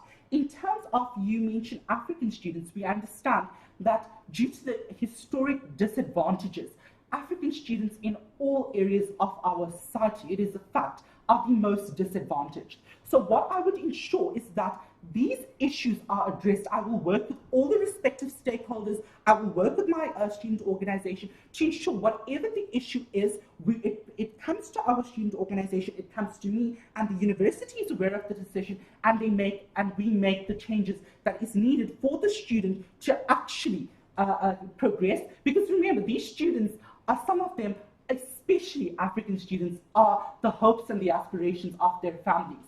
We know the historical disadvantages that we had, and we need to ensure that we actually try our utmost best to ensure that these students successfully complete their degrees, they go out into the working environment, they support their families, and they make the difference that they want to make. So I will ensure that as I said, the appeal processes, students can contact me. There's the link that they can use. I'm contactable, I'm accessible. I will work with the university, with my student organization, and whatever needs to be done will be done. Thank you. Another question that students are very eager to know is, how are you going to ensure that the issue of 15% does not affect law students next year? Sorry, what was the question? How are you going to ensure that the issue of 15%, 15% of what? The tuition. Oh, the increase. Yes, okay, does not affect the law students next year. Okay, so that is an issue that will need to be discussed with all the relevant stakeholders. But as we know that prior to a few years ago, we had the issue, this arbitrary issue decision was made. And we did, my organization, all the relevant stakeholders did actually hold management accountable, where we did what was needed to do, and we ensured that there was that, one of the policies was that certain students don't pay it. Certain students that could not afford the increase did not pay it. So I think what we will do is that we will ensure that if that the decision needs to be a reasonable decision, only students that can afford to pay that 15% will pay the 15%. Students that simply cannot, we will make recommendations with all the relevant stakeholders within the organization, with the Department of Higher Education, with the university, to ensure that this decision does not impact the students in a negative way. Thank you very much. That Thank was you. all. That was Michaelan from the College of Law and Management representing SASCO. Thank you. Thank you. Thank you. Thank you, guys.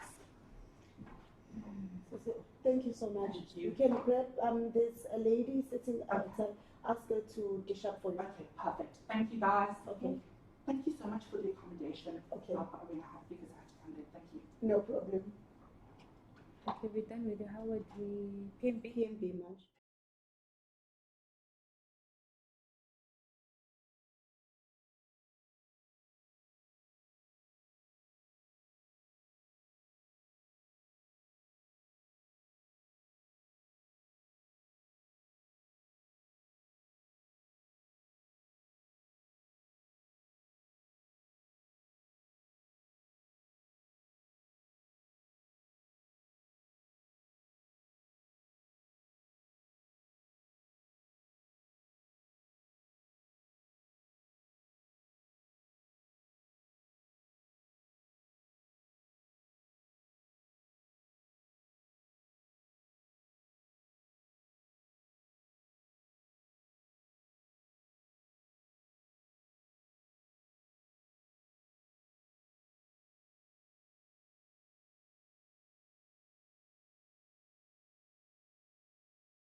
It's getting into. Ima.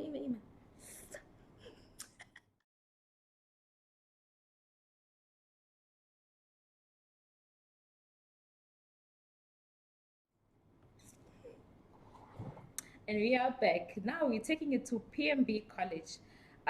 We have next up is Ulindelani Zuma from the Humanities.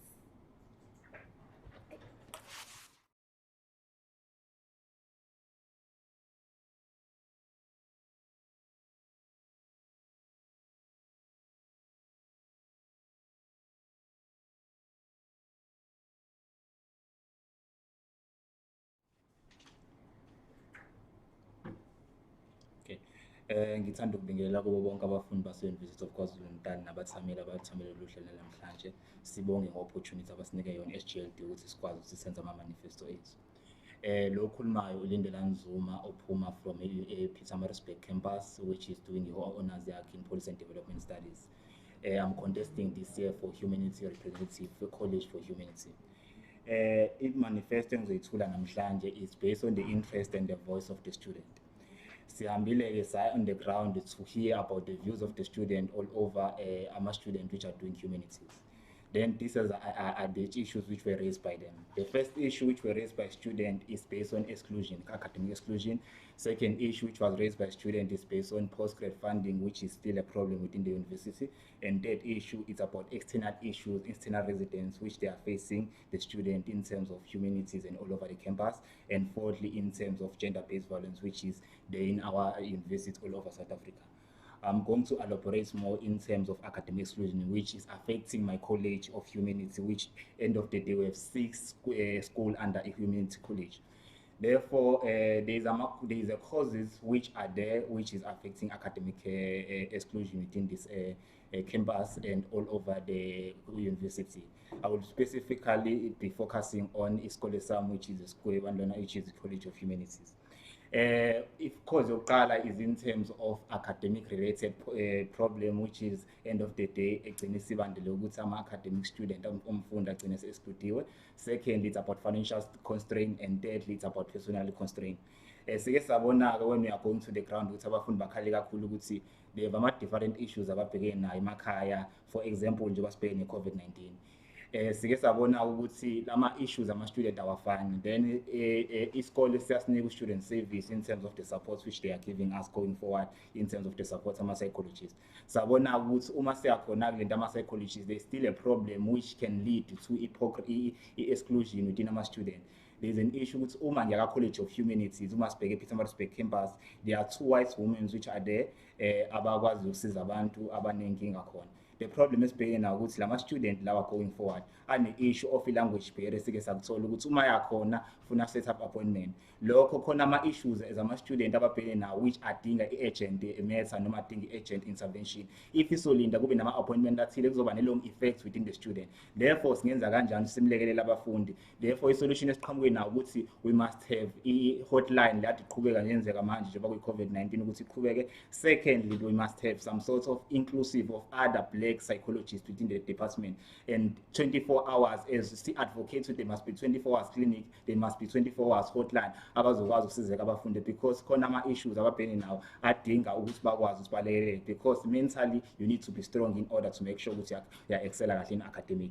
Second is the issue la in terms of academic related issues. When it's coming kuma lectures, they don't have a clear policies ukuthi mhlawumbe manje strike noma kwenzeka kuni COVID-19 esina manje kwenzakelile ukuthi senze njani in terms of submission. Then into esiyibonile ukuthi first of all ngizokwenza ukuthi I will sit down with the management, I will sit down with lecturers to hear their side of the story ukuthi senze njani going forward, because every student must be aware ukuthi kwenzekala in terms of academic. In the second issue I'm going to talking about here, which ehlupha abafundi abaningi as nama in postgrad, is in terms of the funding of a university. Into esiyinkinga kuyona esike sayibona engeke ngayibona nami is in terms of not a clear strategy university which is going to use.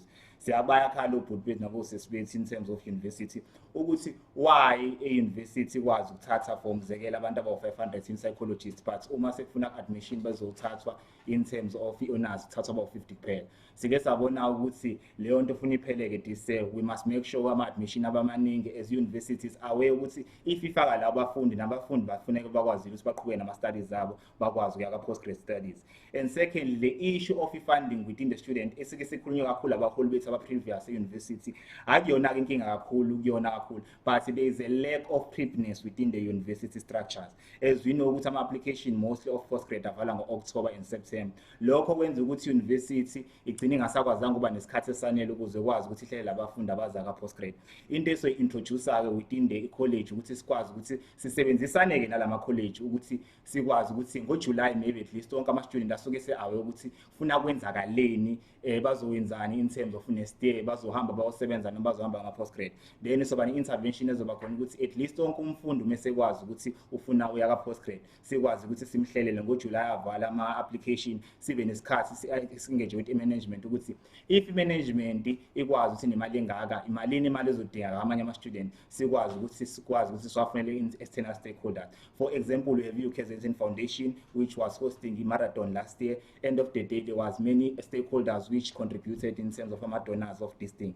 Therefore ngiyakholwa ne-UKZN Foundation ukuthi if ikwazi ukuthi ifund ama-marathons can fund education yomfundi ne-ish and NRF bayaposta ama-notice board. Uma bayaposta ama-notice board into efuna si-understand ukuthi thina sonke asikwazi khona ama-challenges asinawo in terms of application and knowledge ukuthi siwafila kanjani lama-application ukuze sikwazi ukukwenza lokho ukuthi bafuna benze ama-mentorship benze some sort of ama-workshop esizokwazi ukuthi basisize basigcwalisise lawo amafomu because ama-application are so complicated ukuze sikwazi ukuthi wonke umuntu akwazi ukuthi afunde kube ne-postgrad funding ezoba khona siyacela ukuthi management we're going to engage with them ukuthi sikwazi ukuthi basilekelele kuleyo mkhakha lo we-funding in terms of NRF ukuthi makube nama-workshops akhona. And we issue in terms of external residents sinenkinga-ke ezoba ekhona within the system of the school ukuthi wonke umfundi uma engene e-University of KwaZulu-Natal i-constitution yakhona we are inclusive sonke futhi sibhandwa ama-rules award sonke asiyikhetheli sabafundi ka-humanities ukuthi funa sihlale ngaphandle kube khona abantu abahlala kuma-residents sine-issue ekhona ukuthi ama-student akhona ngaphandle most 65% of them are in the College of Humanities. Uma sibhekisisa kahle-ke iya-affecta kakhulu i-college yami because sekwenzakalayo abafundi abaningi bahlala ngaphandle abanayo i-data connection abanye baney'nkinga zokuthi banama-break-ins but we don't have ama-structures which are existing ukuthi azokwazi uku-addressa lama-issues. As a result igcine sekwenzeka ukuthi lokho abafundi bahlukumezeka bakwi-college yami nama-performance ye-college yami ingasakwazi ukuthi kwenzeke ngendlela efanelekile. Then ngizosebenzisana no-student savings senzana RMS ukuthi at least as kunama-structures akhona within the external residents bakwazi ukuthi nabo kube khona nama-structures akhona ama-external residents ukuthi sikwazi nathi kube nama-RAs because bayancisheka amanye ama-opportunities ama-student ukuthi nabo bakwazi uparticipate within this program aparticipate esikoleni ekugcine sekwenzeka ukuthi bana-issues amaningi bengasabheki umuntu. I'm willing to fight for ama-student ukuze akwazi nakuba nama-structures akhona azokwazi ukulekelela ama-issues angaphandle. And we issue in terms of esibhekene nayo senior college 6 within i-college yami there is an issue of practicality within component within i-college yami as sazi ukuthi i-college yami iney'kole ezidlule ezinye ama-colleges esingawabala e-University of KwaZulu-Natal. Then kubalulekile-ke njenge-management ukuthi siconsider ukuthi if ingakwazi ukusifunda financially sikwazi ukuqhubeka ney'fundo zethu they must give us an opportunity ukuthi sikwazi uku-introduce some sort of practicality component within i-university in terms of College of Humanities because iyona esele in terms of practicality. Ukuze sikwazi senze lokho we're going to use SGLD office ukuthi bakwazi ukusilekelela through ama-club societies, UKZN Foundation, we have the Department of Corporate Relationship ezokwazi ukuthi nayo isimarkethele some sort of ama-opportunities esingawathola ngaphandle. We are willing to work together with them in order to make sure ukuthi sayishintsha impilo zabantu. And lastly, in terms of gender-based violence, we are willing to engage with some sort of all of the stakeholders within the university sikwazi uku-addressa le issue esibhekene nayo because most of the students are affecting humanity students as we know ukuthi there are 65% of them who are in university. We are willing to make sure we fight for you. We are willing to make sure we care for you. Everything you are looking for, I'm looking forward to make sure as we together, as I'm doing honors, I'm willing to sacrifice myself and my time ukuthi sikwazi ukuthi output bami laba aba-undergrad abanenkinga ababhekene nazo sikwazi ukuthi sisolve under my experience ngibe na university. We are willing ukuthi si-engage ngayo yonke indlela esinga-engage ngayo. We are willing to make sure ukuthi wonke umfundi akasali ngemuva. Together we can move forward.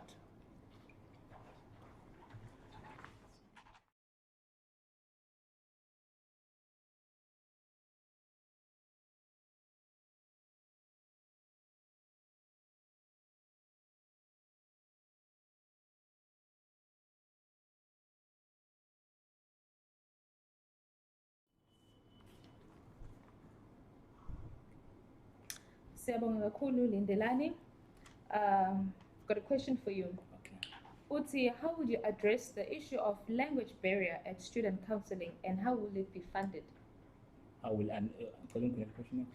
would you address the issue of language barrier at student counseling and how will it be funded? Okay, siswami into ebalulekile ukuthi njengamanje ngike ngayireza le issue manje in terms of manifesto yami ukuthi i-language barrier is one of the component ebalulekile university sikwazi njengoba i-university it's university for all and is going to accommodate all the racial colors. Into ebalulekile webosispace abakhona labadoing psychologist ngisho ukuthi i-component yokuqala ngifuna ukuyi-introduce within university ukuthi bakwazi ukuba nama-practical.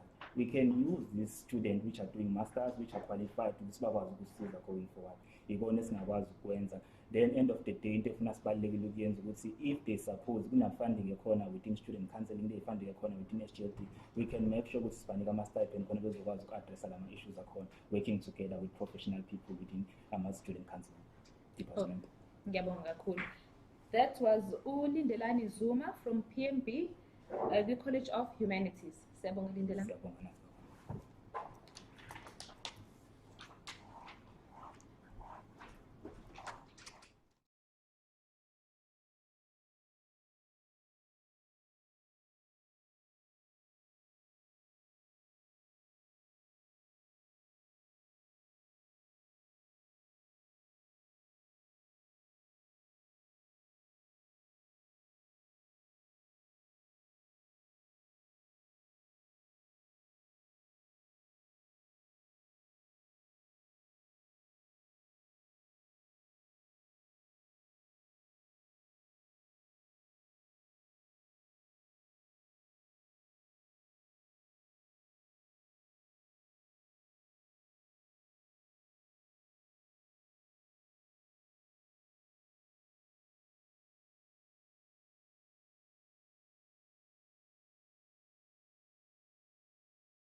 Our next candidate is Ulungelo Hlangu from the College of Humanities representing EFF-SC.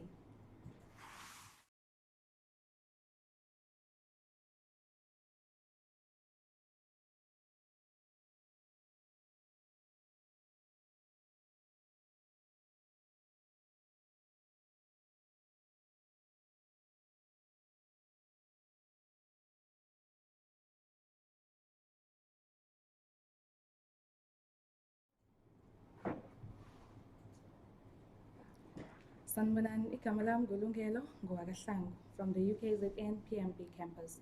I am contesting for College of Humanities. Here I am going to be presenting my manifesto to you, so the students are assured that under my leadership, they will not suffer. Firstly, I'd like to speak about the orientation. If you get to varsity, when you are being introduced to everything, we go through an orientation, of which I believe it's not effective enough because students are not introduced to the necessities of the varsity, things that will help them to grow themselves on a personal level. For example, they are not introduced to AMA mentors. Students are not told about e-counseling. So I'm going to make sure that students are introduced to things like mentors, and I maintain the effectiveness of AMA mentors. From there, AMA students are not introduced to indawo on campus where they can get AMA sanitary pads and other things that they need, like e-grocer for first-year students. Abanye babefika basuke bengenawo funding. Then we move to post-grad funding. Post-grad should be funded, especially if you are a NSFAS beneficiary. Since NSFAS was able to fund you when you were doing your first degree, they should also fund you on your postgrad degrees. And then I will work hand in hand with my financial officer and the secretary executive to raise funding for postgrad, like getting bursaries from the willing companies, and even donations. I believe they can assist. Moving forward, academic excellence is the one thing that every student should be sure about. I'm going to make sure that students excel academically. Ngokuthi ngenze sure ukuthi ama-slides are posted on time. Kunalento yenziwa ama-lectures yokuthi bathi they will only post ama-slides mangabe eseqedile i-chapter. That is not really fair ngoba ngesikhathi eyiposta suke mina as a student sengizwa sengazi ukuthi senginomsebenzi omningi. Akubi futhi lula ukuthi ngiphindele emuva ngimtshela ukuthi le topic ethile kuleyo chapter angiyi-understandanga because suke sekumele ngifunde i-chapter yonke uthole ukuthi nama-exams aseseduze. Enye into ekumele yenzeke, I think ama-lectures they should only commence mangabe i-registration isivaliwe. Ayikho right lento yokuthi ama-students, because we have iy'nkinga esibhekana nazo while we're trying to register. Uthole ukuthi omunye akurejisteki, kusakhona izinto ekumele ayithole before akwazi ukuthi arejiste. Kodwa abanye abantwana bayafunda ngaleso sikhathi. By the time wena you registered, uthole ukuthi ususalele ey'ntweni ey'ningi. And the other thing, what College of Humanities, we have a lot of students. I believe the only college ehlezi ithatha aba-students amaningi. Into eyenza ukuthi leyo nto yenza ukuthi ama-classes ethu abe overcrowded, kube khona abantu abaningi eklasini elilodwa. So I believe ama-lectures they should divide ama-students because nakuzokwazi ukuthi wonke umuntu akwazi ukufocus eklasini. You cannot focus eklasini elinabantu abawu-300 kanti kumele kube khona abantu mhlawumbe abawu-200 kuphela. So ama-classes they should be divided. I'm going to make sure that scopes are given on time and those scopes are accurate. Kumele i-lecturer ikunikeze i-scope before a week before uqala ukubhala ngoba mangabe usunesikhathi esincane sokuthi ufunde leyo nto leyo iqinisekisa ukuthi uzophasa ngendlela okumele uphase ngayo. There should be multilingual tutorials. Lento yokuthi ama-tutorials enziwe nge-English kuphela, it's not fair because some of us i-English kwase-high school zange baze bayiphase kahle, of which siyadinga ukuthi kuma-tutorials sikwazi ukuthi sichaze ukuthi as-understandi, sichazelele futhi nge-language le esizoyi-understanda ngayo. I want to ensure i-communication yami nama-class reps and even ama-postgrads. I believe ayayidinga ukuthi nawo anikezwe leya attention, azi ukuthi mangabe nenkinga azoya kubani. So ngizothola a group of postgrads abazoyikhetha bona engizokwazi ukuthi bona bakhulume nayo, then yona ize kumina directly mina ngizokwazi ukudlulisa ama-issues. And the other thing, since our students use a library to study, because it's not always the case you can study mangabe usendlini yakho. A library, our textbooks, they are very few, of which I think there should be an increase in the number of textbooks as a library. You get there, a library, figure out a textbook to know that certain textbook is still being used by someone else, they only have one or only two. And our lecturers, they should increase isikhathi sama consultations. Lento yokuthi i-lecturer is available for an hour and only 30 minutes ayisebenzeli because uzohamba umuntu ayoconsult, so ukuthi consultation yakhe ithatha i-hour lonke, then the other students usesala 30 minutes kuphela, of which isikhathi esincane kakhulu leso. Late submissions should be accepted even if it's to an extent of 2 weeks at least. Khona umuntu ezokwazi ukusubmit because sibhekana ney'nkinga ey'hlukene emakhaya. Uthole ukuthi omunye uyagula usesibhedlela, so sekumele mayibuya esibhedlela kumele akwazi ukuthi ayosubmit. The study period ama-students, it should be extended at least to 2 weeks. Noma makuwukuthi-ke it's only a week, benze sure ukuthi it's that week because khona amanye ama-lecturers ukuthi sekuyi-study week uthole ukuthi yena uthi akakaqedi khona izinto ekusamele azenze. Uthole ukuthi manje usuthola only 2 days kuphela to be able to study. And this thing, academic records, we shouldn't be paying to get academic records. Kumele siwathole for free. So from the first reason sitting academic records, so sifuna apply somewhere or do other things. So imali asinayo. There should be lands that are suitable for disabled students. Disabled students, they really deserve attention, especially because they are special people. Bona bebodwa. Supplementary exams, we shouldn't pay for supplementary exams. Supplementary exams, they should be for free. Remember when the year started, we had to pay about 15%. And among students, I told you lower 15%, lower, we should review the academic policy. The academic policy should be reviewed. You cannot take abantu abahlukene masibanikeza ipolicy eyodwa. That's very unfair. And then the other thing, student mental issues, that is very important. Akwazi ukuthatha umuntu oneyinkinga eziningi mentally and expect that person to study aze aphase. Ayenzeki kahle leyo nto leyo. There should be enough counselors. Those students abenza psychology, basengama-graduates kwa-psychology, they should also be hired to help e-universities. And the other thing, this thing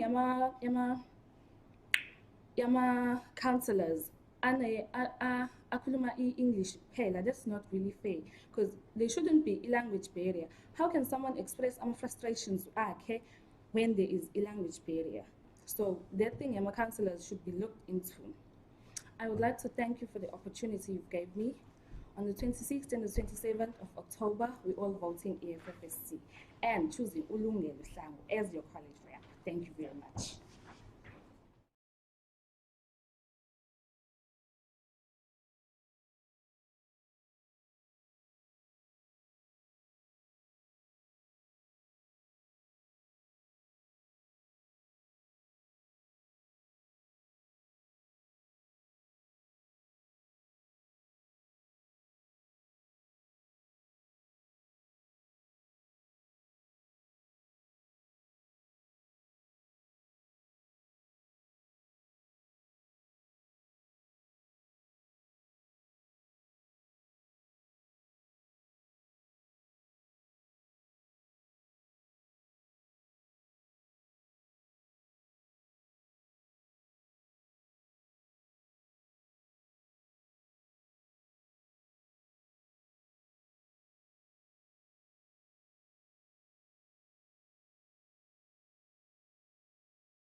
Thank you very much, Lungelo.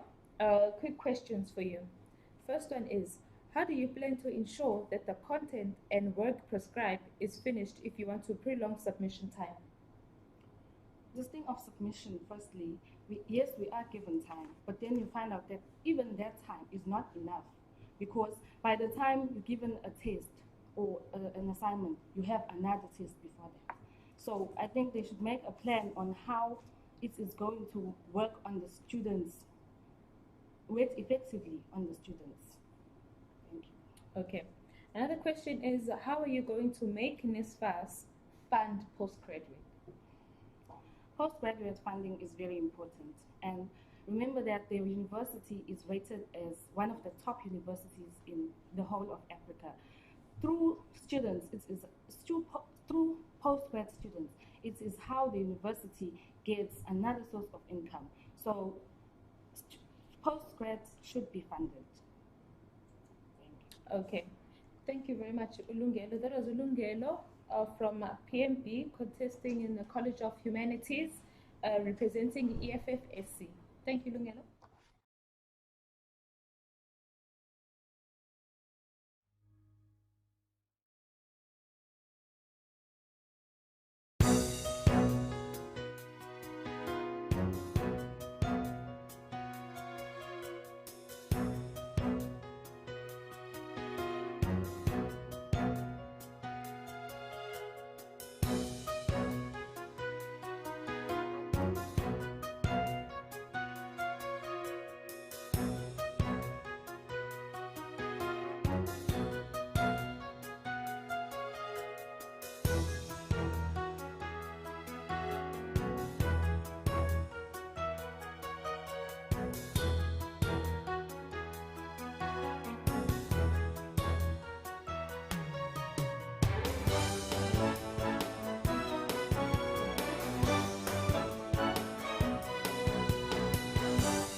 Our next candidate is Usitabile Ngongo from the College of Humanities representing ISASCO.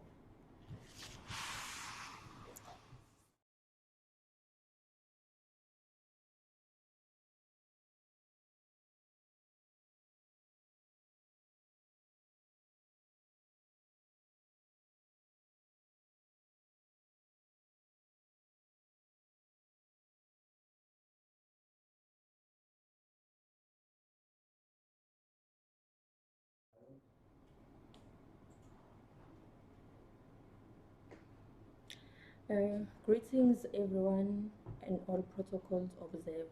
My name is Sabile Ngong. I'm doing Bachelor of Arts majoring in History and Politics in Pietermaritzburg campus. I'm contesting for the college rep of Humanities deployed by SASCO. I am going to share in this platform on how I'm going to serve students and their interests to ensure academic excellence. Since arriving at the university, I have engaged in numerous leadership structures because of my desire to be a servant to students at large. In my first year, I served as an LTI Residence House Committee chairperson, the first ever off-campus resident to receive UKZN Wi-Fi under my leadership with the assistance of the 2018 SRC. I have also led as Petrie Residence House Committee, Media and Publications, furthermore as an academic mentor, and a class representative in various modules which all these responsibilities has added to my experience. As an incoming college representative of Humanities deployed by SASCO, this is what I'm aiming to do for College of Humanities students. My responsibility would be to ensure that I fulfill all duties and obligations as stipulated in the SRC Constitution. Firstly, I'm going to address about postgraduate funding and postgraduate intake. There is an overall crisis in the number of students that are able to pursue their postgraduate studies because of the shortage of supervisors and Department of Higher Education restrictions on postgraduate intake. So I'll propose that the university must hire more supervisors to supervise postgraduates because the shortage of intake leads to students doing courses they have no passion for. Also, SASCO-led SRC ensured that this year most postgraduate applications were approved. I acknowledge that. The problem of postgraduate funding, especially in the College of Humanities, has been the biggest problem because most scholarships and bursaries do not cater for this college. As a college representative, I will first ensure that postgraduate studies are able to attend numerous conferences and workshops where they can represent their thesis. In that way, students will be given exposure while opening space for potential funding and sponsors. Furthermore, I will propose that companies that are working within the institution to give back to students through UKZN I Care Foundation. Moving to the next point of class representatives. There must be a proper communication between class representatives and the SRC. There must be an establishment as enshrined in the SRC Constitution of 2018. I will establish a class representative forum that will meet every 2 weeks to deliberate on issues that are affecting each module. Through this forum, we will be able to address issues efficiently as possible. Class representatives played a prominent role in COVID-19 for proper communication between lecturers and students, and I acknowledge that. Moving to the next point of academic support. I propose that all computers and printers at the lab must be efficiently working and those broken must be replaced or repaired. Lectures must work efficiently with students by providing detailed notes and scopes. My responsibility will be to ensure efficiency in the College of Humanities to deal with registration issues, change of curriculum, acceptance of offers for first years, accessible ADOs and tutors. We currently have 12 ADOs at the college, and yet this college has the biggest number of students, so we need to add ADOs. I will propose that there must be an increase of staff in the College of Humanities by giving graduates opportunities.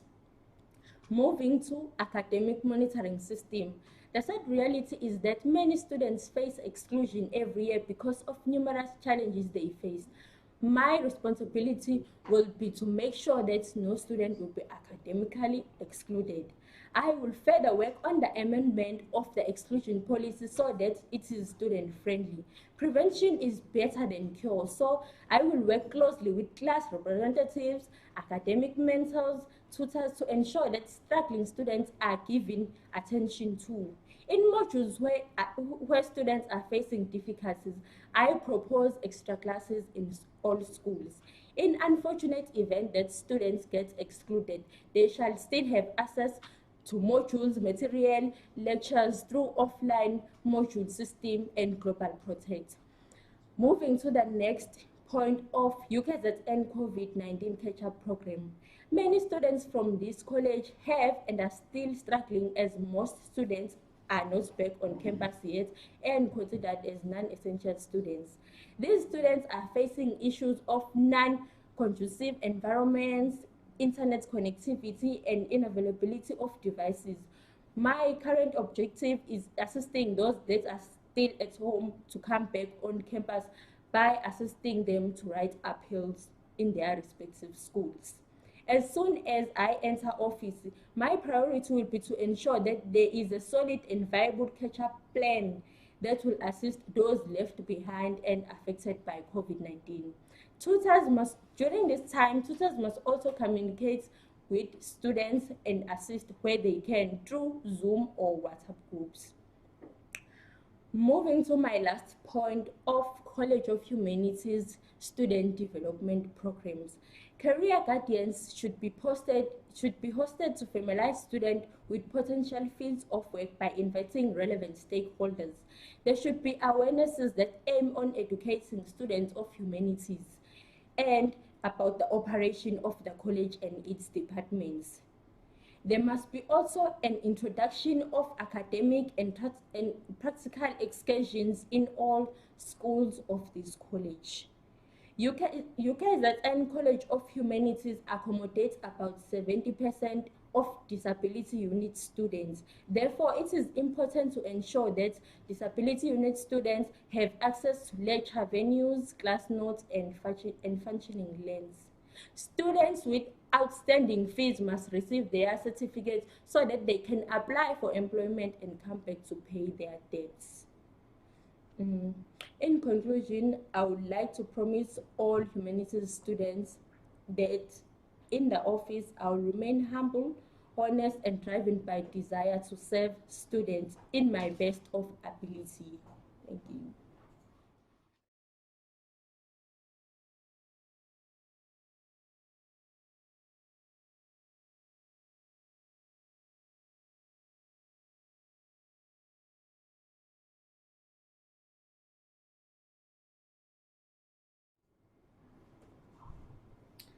Thank you very much, Tabile. I've got a question for you. What strategy are you coming with that is different to ensure that postgrads are funded?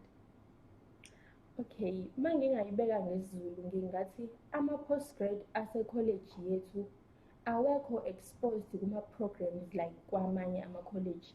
Sina e-college yethu awekho kahle kahle ama-practical. Mancane ama-modules a-allow ama-practical. So ngapropose ukuthi ama-postgraduates awahambe ama-career expo nama-programs ayopresenta ama-thesis awo. In that way, leyo nto leyo izo-attracta ama-sponsors ukuthi bazobona ukuthi abafundi base-UKZN benza umsebenzi omuhle. Into kanjalo. Okay. Ngibonga kakhulu. That was Ustabile from the College of Humanities representing ISASCO. Siyabonga Ustabile.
And we are back. Our next candidate is Udemian Mukanzi from the College of AES, an independent candidate.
To my fellow students in the College of CAES, I'm humble and grateful to find myself presenting this manifesto. My name is Damien Mukanzi, a second-year agricultural engineering master student. I strongly believe that a great leader is one that has a heart and a passion to serve the people. As a student, I look forward to a CAS that is transparent, has equal distribution of opportunities, and works tirelessly to inspire greatness amongst its students. Should I be elected, these are the following things that I would like to achieve. On registration in first years, pre-practical training for all first years during the first 1 to 2 months at the university, especially students that come from underprivileged schools. It is no secret that the education system in our country is not equal, and I strongly believe that UKZN has a part in leveling the playing field. It is unfair and unfortunate that a student who has never been in a laboratory is expected to submit their report at the end of the semester, just as someone who has exposure to such machinery since high school. For instance, a student who hasn't done titration may not know what a Hoffman voltmeter is. Of course, this will also generate income for our senior students who will help as demonstrators. Career guidance for all students, especially for first year before registration closes. This is because some of our students enter into some schools just to be in the university system without fully knowing what is expected from them in that school. The career guidance must come before registration closes to allow the students to change careers if necessary. Thirdly, digitization of all orientation processes to ensure that students who are still busy with registration during orientation can be informed on things that happen on campus. You may take this lightly, but the anxiety that comes with not knowing which class you go to becomes the building stone for underperforming. On international postgrad students, ensure that international postgrad students' applications are responded to early so that they can have their visas processed before registration closes. This can be achieved by prioritizing the application or having a different team handling the application processes. On postgrad and postgrad funding, I think the institution must move away from relying on donations, but should start looking at commercialization.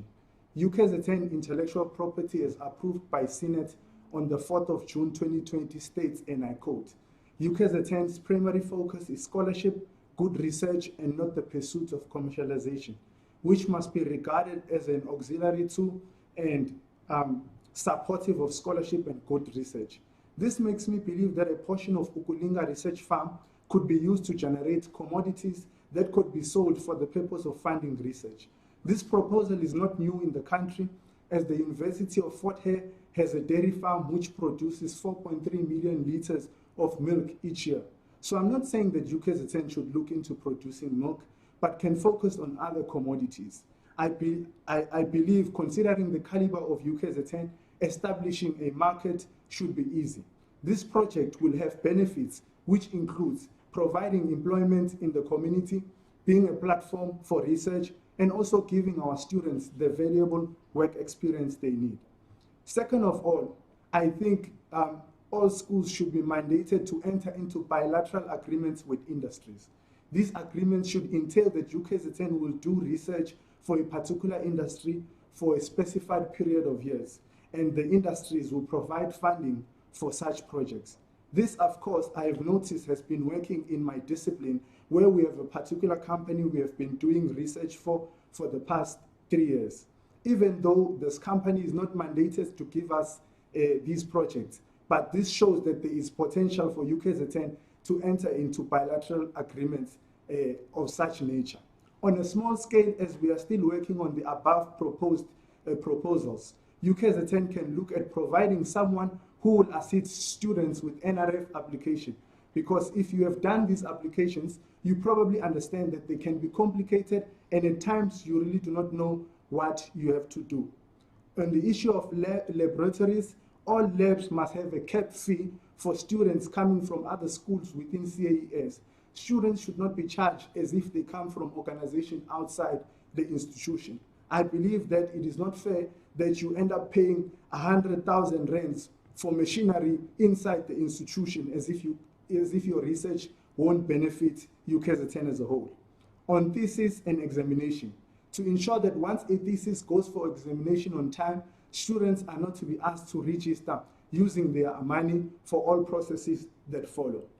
On academic exclusion, the Vice Chancellor sent an email on the 26th of January, and I quote, "In the case of all reviews of policy at the university, the times are normally between 12 to 18 months. In the interim, existing policy remain in effect and enforceable until Senate and Council approves such new amendment, changes, or new policy." As a result of these words, an amendment process for exclusion policy must be initiated, and for that I suggest that we amend the rehab conditions. Firstly, it must be noted that finding employment is a challenge for a highly qualified individual. How much more for somebody who just has matric? Second of all, our students come from challenging backgrounds or underprivileged backgrounds, so they cannot fund studying at another institution as they are in rehab. So I propose that UKZN do the following: introduce offline life skills modules which could be used to assess the welfare and the readiness of any excluded student. This can be facilitated by the institution's psychologist. Students should be allowed to register in TVET colleges as part of their rehab processes, not just the university. Things like going to community and volunteering at your local high school, old age home, or any other community-based thing should be used as a rehab program.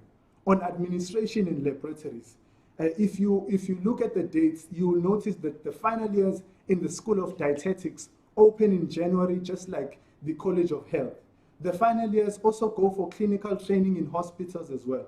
However, dietetics students only start getting meals and rent money in February with the rest of the student community. And they also have to arrange transport on their own. For this, I propose that the discipline either be moved to the College of Health, and these students also, so that these students can also enjoy the benefits that the health students enjoy.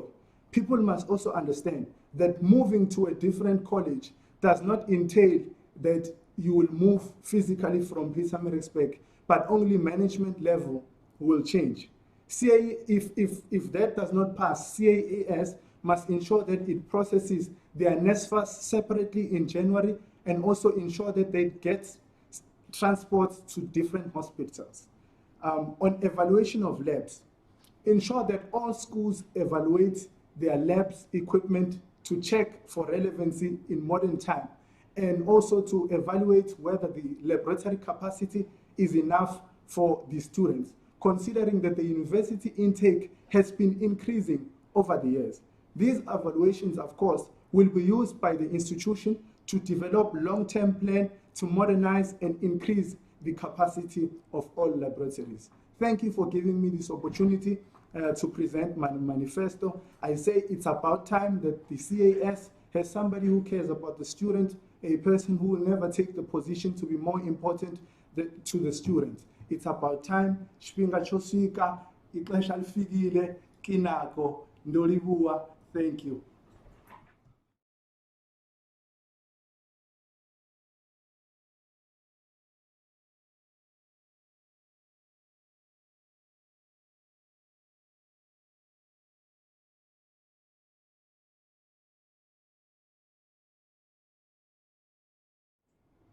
Thank you very much, Damien. Question for you.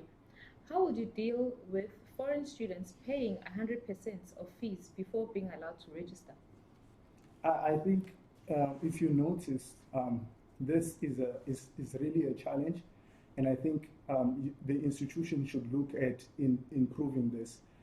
International students bring into the college a lot of money because even in terms of fees, they charged more. And I think the policy as it stands makes international students not to be attracted to coming into the institution. And so I think that we have to amend this policy to at least consider something like 50% beforehand. Thank you. Thank you very much. That was Damien, College of AES, an independent candidate. Thank you very much, Damien.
Our next candidate is Uletu Ndebele from the College of AES representing EFFSC.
My humble greetings to the students of the University of KwaZulu-Natal.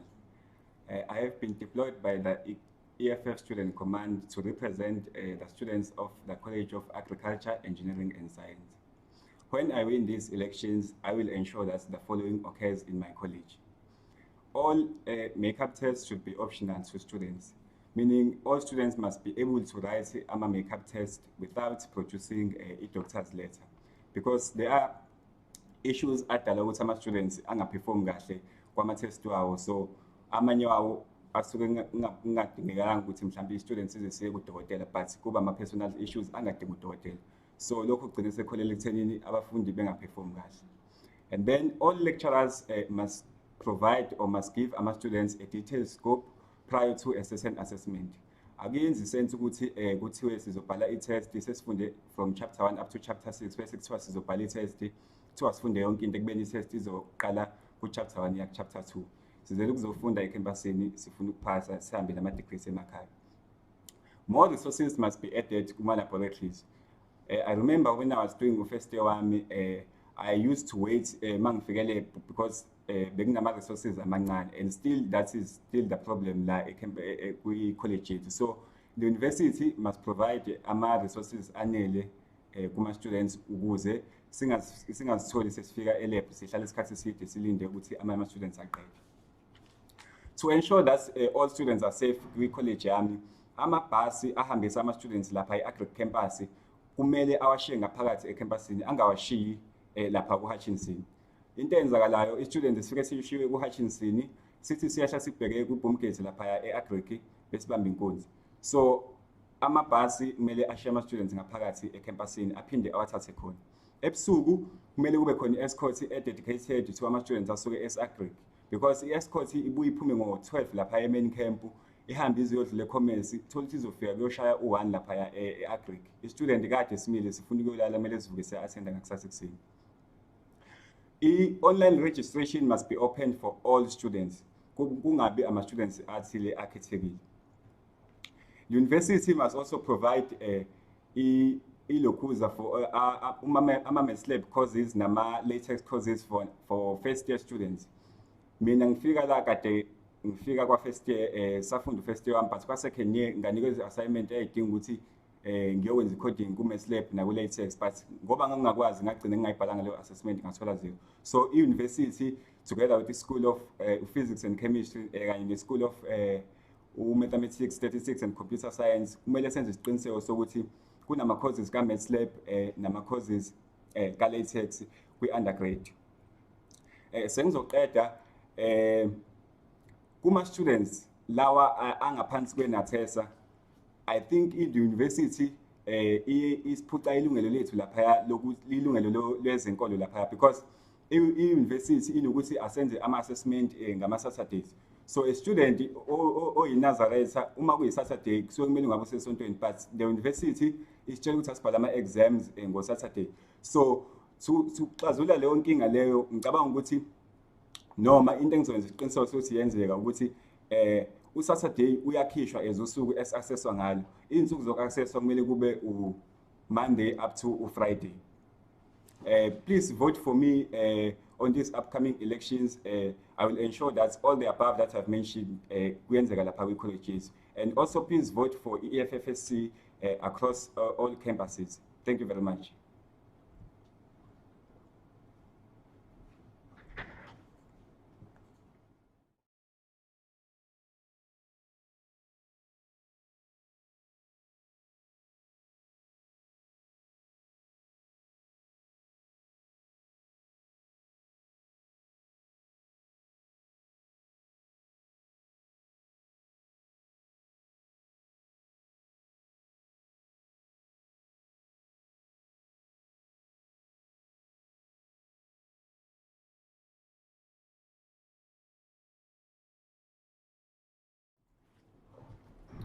Thank you very much, Letutula.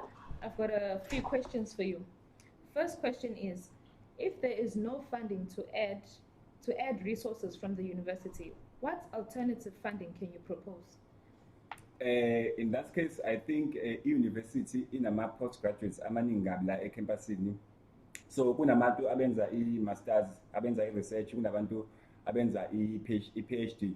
So I think lawo malokhuza, lawo ma-funds athola university through abantu abasuke benza i-research can be used ekuthenini i-university i-add amalokhuza, ama-resources emalab. And also imali esuke siyikhokha ku-institution for ama-modules iyabiza kakhulu. I think ama-modules ala ko-6,000 something. So leyo mali leyo I also think kumele kuthathwe i-percentage ethile kuyona kuyo-add-wa ekuthenini kuthole ama-resources are enough for ama-labs. Okay. Another question will be, what do you think about postgrad struggles? Ama-postgraduates, yes, ahlukumezeka kakhulu la elokhuzeni ecampusini, but also kuma-lokhuza kuma-postgraduates alapha kwa-AES amaningi akhona in terms of ngizokwenza example for in terms of ulokhuzi ufunding kunama-bursaries amaningi kakhulu asuke khona, and also the university khona ama-UKZN bursaries bese kuba nama-bursaries lawa asuke kusuka ku-NRF. So I think ama-students amaningi awabi nayo ilokhuza inkinga eningi. Ama-students awalokhuza kwa-AES awabi nayo inkinga eningi when it comes to funding. Okay. Ngiyabonga kakhulu Lethukuthula. That was Lethukuthula from the College of AES representing EFFSC. Thank you, Sabong. Thank you very much.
My next candidate is Uzamani Zondi from the College of Law and Management, representing EFF-SC.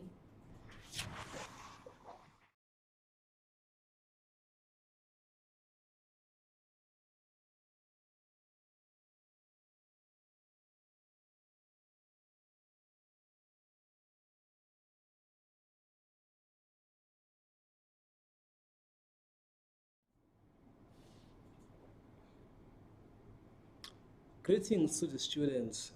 My name is Zamani Zondi and I am from UKZN PMB campus. I am representing the EFF and I am contesting for the College of Law and Management position. Before I even start with reading my manifesto, I'd just like to explain what leadership means to me. To me, leadership is to be visible, to champion student issues, be there at the forefront when a student has an issue. It's to be accountable. Many comrades, when they get into power, they forget that they have been voted for by the students and they must keep contact with the students. So accountability is to take action. If there's something wrong that has been done, go to the students and say, this and this, I failed here, but here I succeeded. Leadership is to also respect students. The fact that you're a leader doesn't mean that students are now below you. For my manifesto, the first point will be lectures must teach the content of the module. Some lectures don't really go in depth with teaching the module. They leave it to the students. And you must be aware that students are not the same. We came here to UKZN because we wanted to be in a class, to be taught. And if you teach students, they remember quickly and they won't forget. The second point is admin accuracy. The admin must mark and capture marks and be vigilant when they are doing this, because students have complained before that their marks have been not captured correctly, and you find that students sometimes repeat even modules and they fail even tests. The third point is scopes must be clear for test and examination. Lecturers must state exactly how they want students to answer their questions. And content that will not be tested must not appear on scopes, because that causes an unnecessary burden to students. Another point is the issue of textbooks. I am aware that the 2.5 that is currently in place for the textbooks is not enough. So my solution to this would be the College of Law and Management can buy certain textbooks and loan them to students for the entire semester. In that way, you'll find that students can even borrow their friends and something like that. If this may cause cost issues, the College of Law and Management must try somehow to use the e-textbooks. Another point is the lecture attendance style. You find that on certain days, students attend for the whole day, but on another day, you find that they don't really have any lectures that they attend. Let's now take some of these lectures that are attended on the same day and put them on the day where students are not attending, because you find that when you have been attending for the whole day, you don't really pay attention in class. You just come to class just for the sake of being there. Another point is the practical work. I am aware that students only participate in moot courts in fourth year.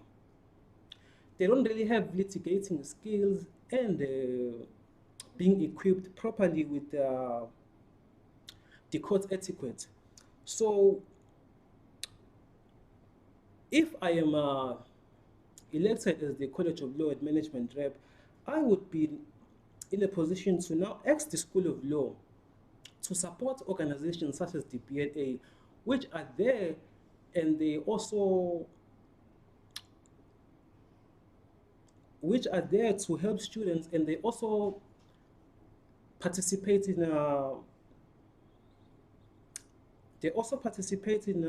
things such as the moot courts, and there are also organizations such as the Students Litigation Society. I would also lobby the College of Law and Management to work with law firms and also recognize those with golden key certificates. Those with golden key certificates must be prioritized and sent to particular law firms. I would also ensure the proper functioning of printers at the School of Law, library, and the extension of computers. My last point is there needs to be a program where students are taught about the broadness of the law profession and what they can actually get out of their degree. Because you find that students, before completing or even after completing their degrees, they only know that when I complete my degree, I can be a lawyer or something like that. But the law profession and the degree is so broad that you can even become a criminal prosecutor. So there needs to be a program where students will be taught about everything and the broadness of their degree. Thank you.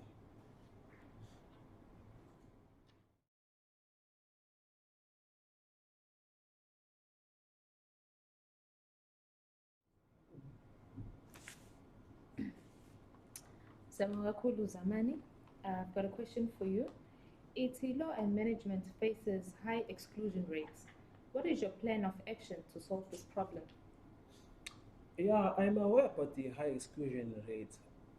And if I were to be placed on that position, I would, before a student is even excluded, we need to take into account various things, such as if the student is struggling, when a student fails a module, that's where we need to take action. We need to look at where the student lives. Is the student living at an off-camp residence? Is there proper Wi-Fi? Is the space conducive? So before they even come to a point where a student is excluded, we need to look at all these measures that we can take. Okay. Thank you very much. That was Uzamani from the College of Law and Management representing EFFSC. Siyabonga Uzamani.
Our next candidate is Ubatanda Mki from the College of Law and Management representing ISASCO.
I would like to wish a good morning to our viewers at home and all other stakeholders. My name is Bathandwa Mki, a second-year law student at Peter Maritzburg campus. I wish I could be on the ground right now, engaging you physically about what I intend to do as the college rep of the College of Law and Management.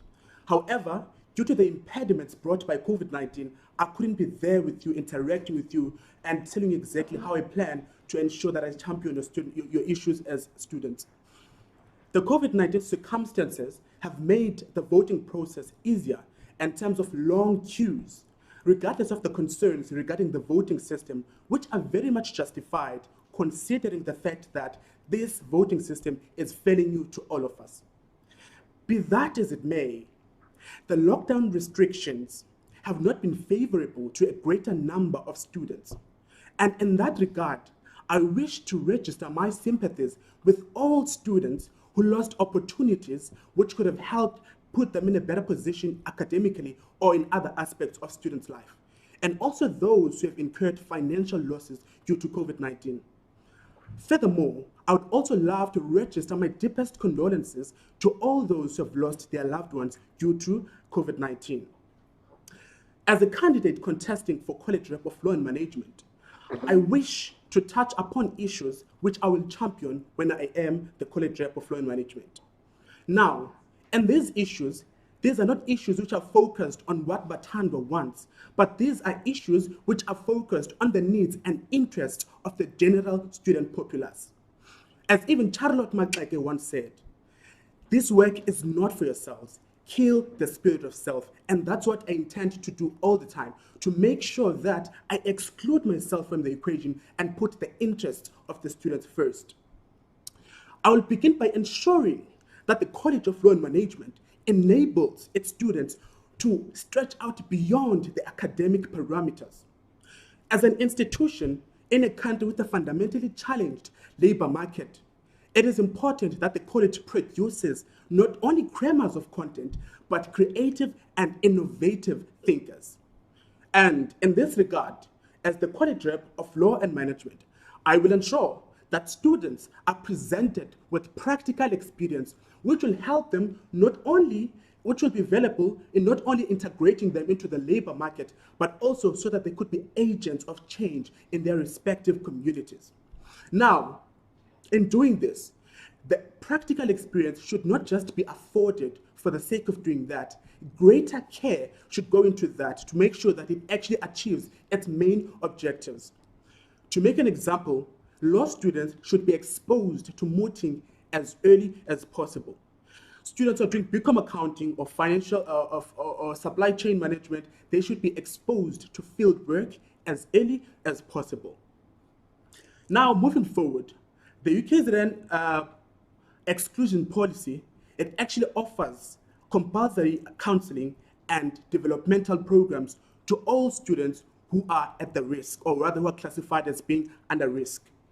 These programs are available to all other students as well who may wish to make use of them. However, at times, our fellow students have not actually utilized these particular programs when they were actually there to assist them in navigating their way throughout the system. But it's not because they were unwilling to participate in these programs. They couldn't participate in them because they were not aware of these particular programs, which I've already mentioned.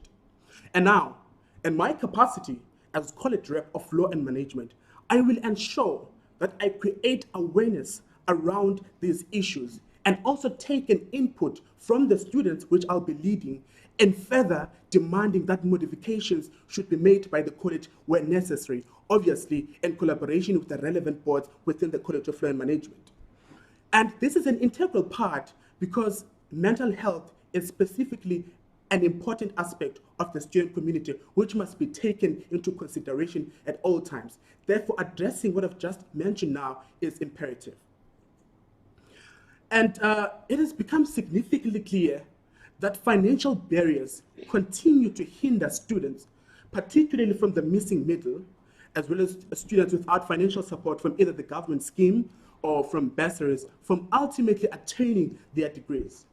And in my capacity as college rep, I will tap into the biggest untapped reservoir of talent, which is the community, in an effort to forge social partnerships that will ultimately be crucial in dealing decisively with the student debt, with registration, and anything to that effect. This will be done through setting up a back a buddy account. And this I do in cognizance of the fact that there is an SRC fund. However, this back a buddy account will be separate from the SRC fund, as it will be purely for the students at the College of Law and Management.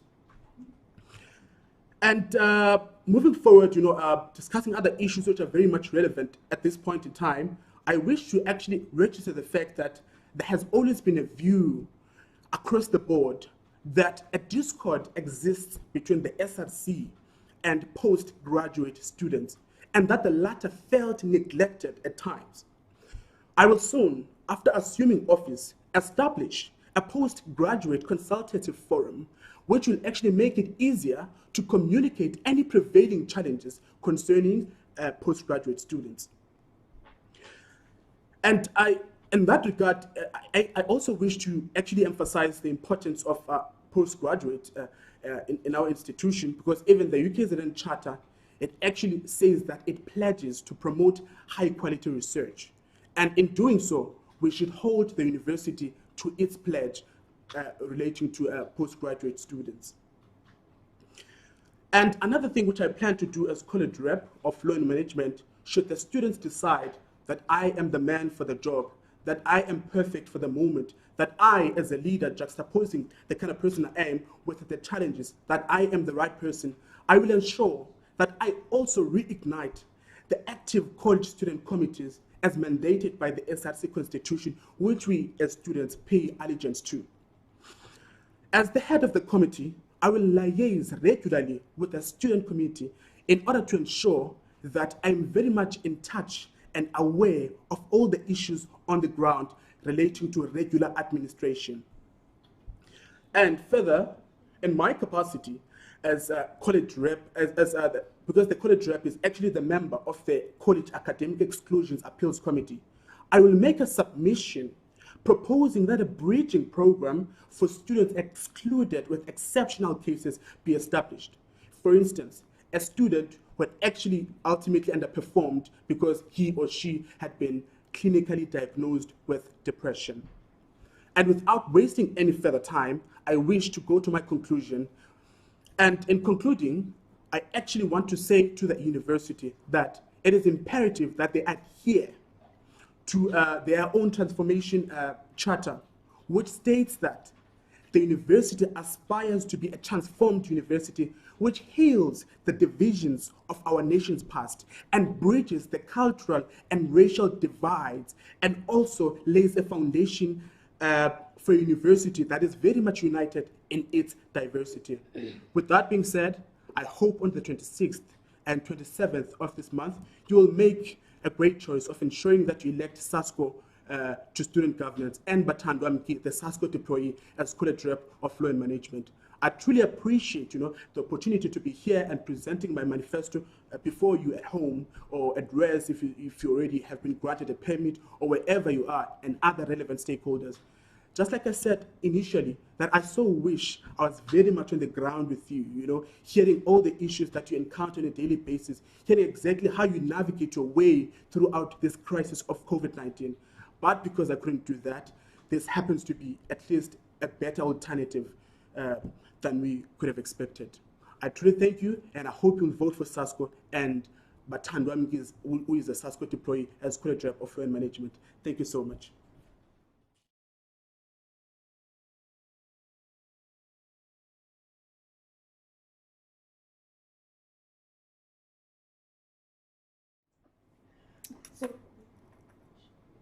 Thank you very much, Batandwa. I have a few questions for you. First question will be, how could you encourage law firms to give law students fresh from varsity an opportunity to gain employment experience working together with the law college? Firstly, one thing which I actually spoke about within my manifesto, it's the fact that within the College of Law and Management, specifically law, it actually lacks practice. There is no practice in such a way that when students ultimately go into the work field, they don't have the practical experience. Therefore, I believe that in cooperation with the law firms, the law school should be able to establish activities which will very much expose law students to exactly how the work field operates. Because when you actually encounter the work field after graduating, it actually becomes something totally new. And in that case, we actually isn't susceptible to anything which may be detrimental to our mental health in that point in time. Thank you. Next question will be, what will you do to encourage and make sure that students attend counseling services? One thing which I'll ensure that I actually encourage students to attend counseling service, it actually goes back to what I had said initially in my manifesto, that it's not that students are not willing to attend these sessions. One thing which we must look at, it's the strategies which have been put in place by the university in ensuring that we, as the students, are aware of these particular steps that I just spoke about. And in my case, if you actually go to the ground, just like the ground to the students, you'll find out that most of them don't even know that there's a writing place or whatever it is. So what I intend to do is to make sure that I establish activities which will very much ensure that these students are aware of exactly which door they could go and knock at when they have a particular problem which needs counseling. That's what I intend to do. Thank you very much. That was Ubatandwa Mgi from the College of Law and Management representing ISASCO. Thank you, Batandwa.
Welcome back.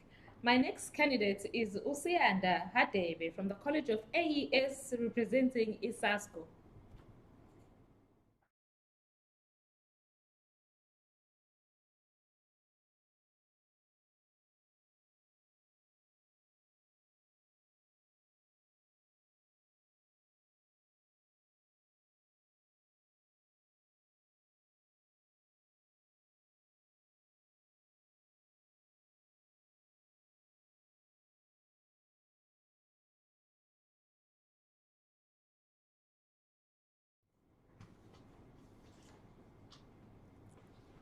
Greetings, everyone.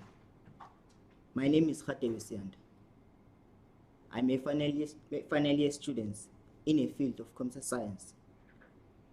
Allow me to share my leadership experience. I'm a founder and a manager of Intsha Nomhlabathi company, a company that deals with vegetable and fruit production and livestock farming. I am currently serving as a treasurer in an organization called Young Communist League of South Africa, Smithson-Kwanina branch. Also, I am a chairperson of UKZN run organization that deals with academics, lifestyles, social awareness, and entertainment around the campus. I took a decision to contest as a college representative of a College of Agriculture, Engineering and Science based on undergraduate issues and postgraduate issues. The main challenge students face is a transition from high school to university life, especially issue of a language.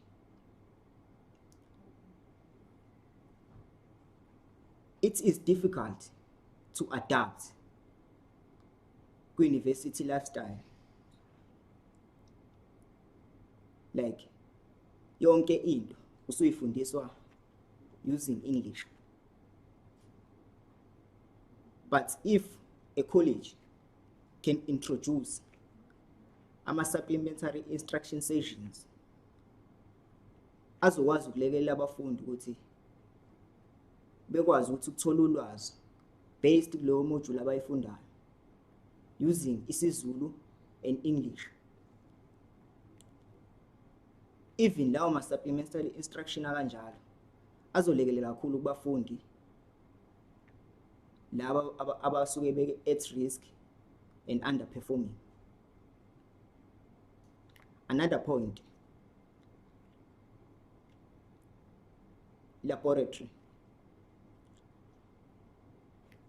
Our laboratory, they have shortage of equipments. I can arrange with college board and propose issue ukuthi bekhuphule ama-equipments ema-laboratory and separate ama-undergraduates and postgraduates kuma-laboratory, bengasebenzisi ama-laboratory awodwa, bengasebenzisi futhi ama-equipments awodwa. Another point is the curriculum. The curriculum doesn't favor us as Africans. It's a curriculum that is adopted from colonialist people, abantu base-West. The curriculum oppressed us, which means it is difficult for us ukuthi siyothola umsebenzi kwi-industry, because into esifunde esikoleni ayimeshelani nento edingakala kwi-industry. If the college can change the curriculum, bekwazi ukuthi benikeza ama-students ama-internships ama-students ekwazi ukuyothola i-experience kuma-industries. Lokhu kungasilekelela kakhulu. For instance, e-Jude bayakwazi ukuthi behambe beyothola ulwazi oluncane ey'koleni abasuke beyokwenza kuzo ama-practicals. Okunye,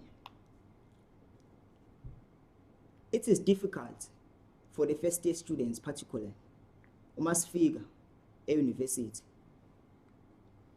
Abanye basuke bengayi-understand ukuthi i-computer isebenza kanjani. So, i-college must provide i-computer training. Lezo lekelela kakhulu kuma-students.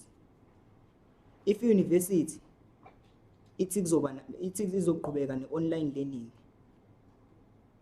lawo ma-skills lawo azosiza kakhulu kuma-students because bazokwazi ukuthi izinto uzisave kanjani online, izinto uzi-accessa kanjani online. There's no use, akubuye kungadingakali ukuthi usebenzise ama-hard drive, etc. Zonke lezo zinto lezo zizosiza kakhulu to increase i-computer skills kuma-students. Okunye, postgraduate issues. As an inclusive leadership, I will arrange a special appeal for NRF later submission. Secondly, launch of a Courage postgraduate forum to address all postgraduate issues. Make a special application to the college board for the submission of theses for all postgraduates that couldn't submit due to the registration challenge. Increase postgraduate intakes and funding. Academic support for appeals. Academic support for struggling postgraduate students, especially with their research and work. A cafeteria in Agri campus must be built because if kune cafeteria ecampusini e-Agri, izoba financially friendly to ama-need students in terms of pricing. Even ama-students ngisho enza ama-practical e-Agri azokwazi ukuthi ukuthola okokwehlisa nokudla, etc. Kunamanye kama-policy like kumele ku-review i-marking policy,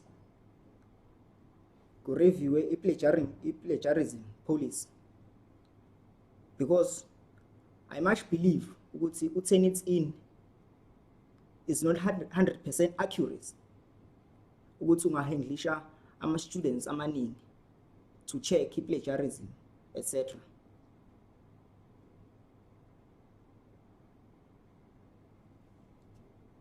Okunye, if usidila nge-postgraduate funding, we can use about trust fund or student fund. Siyofuna ama-donation from stakeholders ukuze kwazi ukuthi benefit ama-students abadinga imali, abangenayo funding nabadinga ukulekelelwa financially.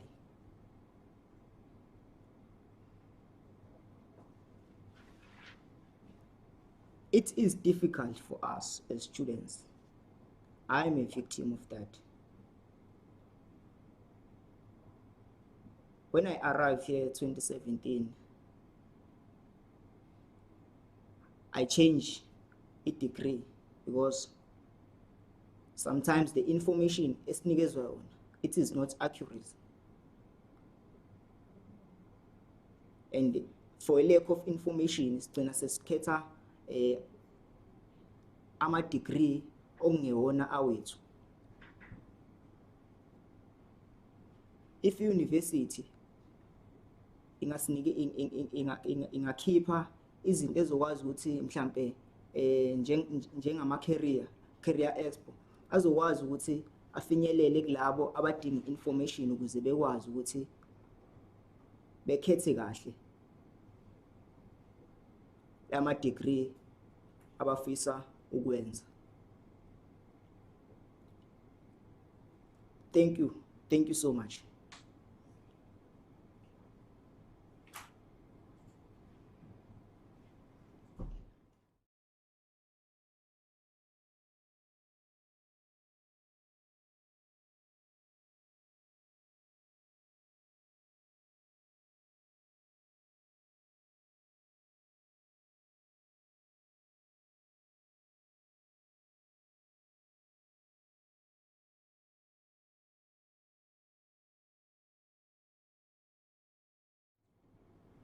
Thank you, Sianda. I have a few questions for you.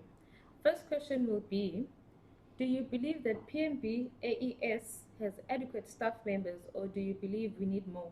If so, where are we lacking? Ngiyacabanga ukuthi a question is strategic kakhulu and tactical.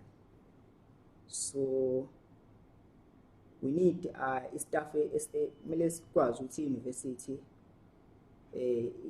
iqashe ama-admin amaningi yabo, because when it comes to registration kuba nama-issues like the delay of i-registration yabo.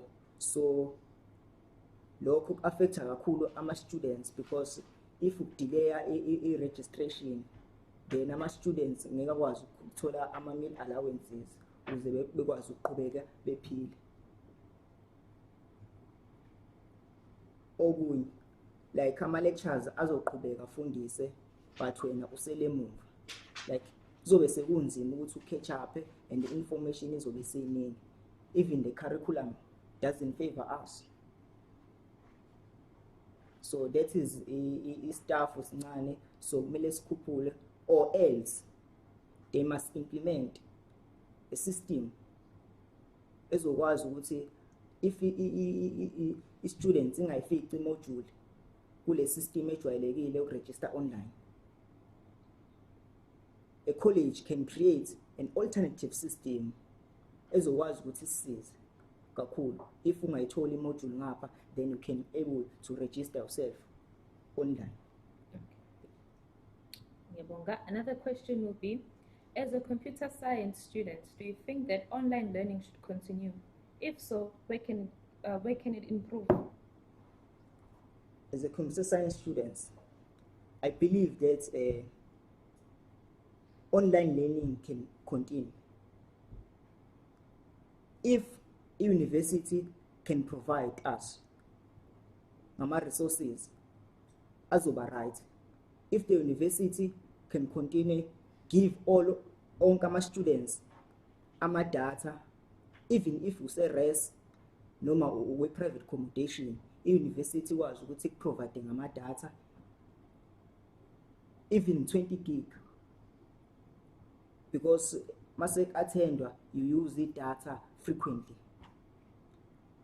Even i-online learning izokwazi ukuthi isifundise sikwazi uku-adapta kwi-4th industrial revolution, because sizobe sinakho lokho ukuthi sisebenzise izinto electronically, because sikwazi uku-understanda and adapt kwi-change ye-industrial revolution.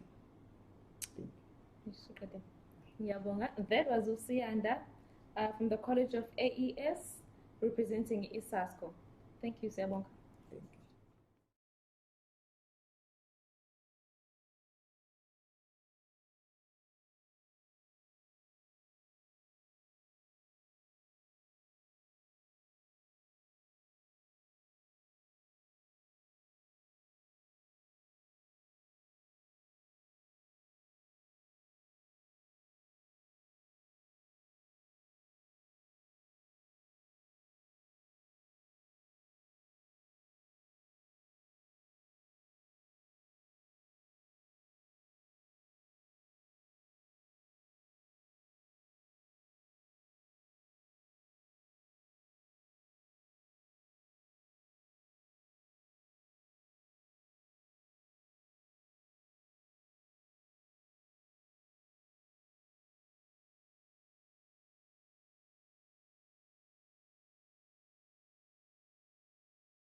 Thank you to all contesting candidates for the 2020-2021 SRC elections.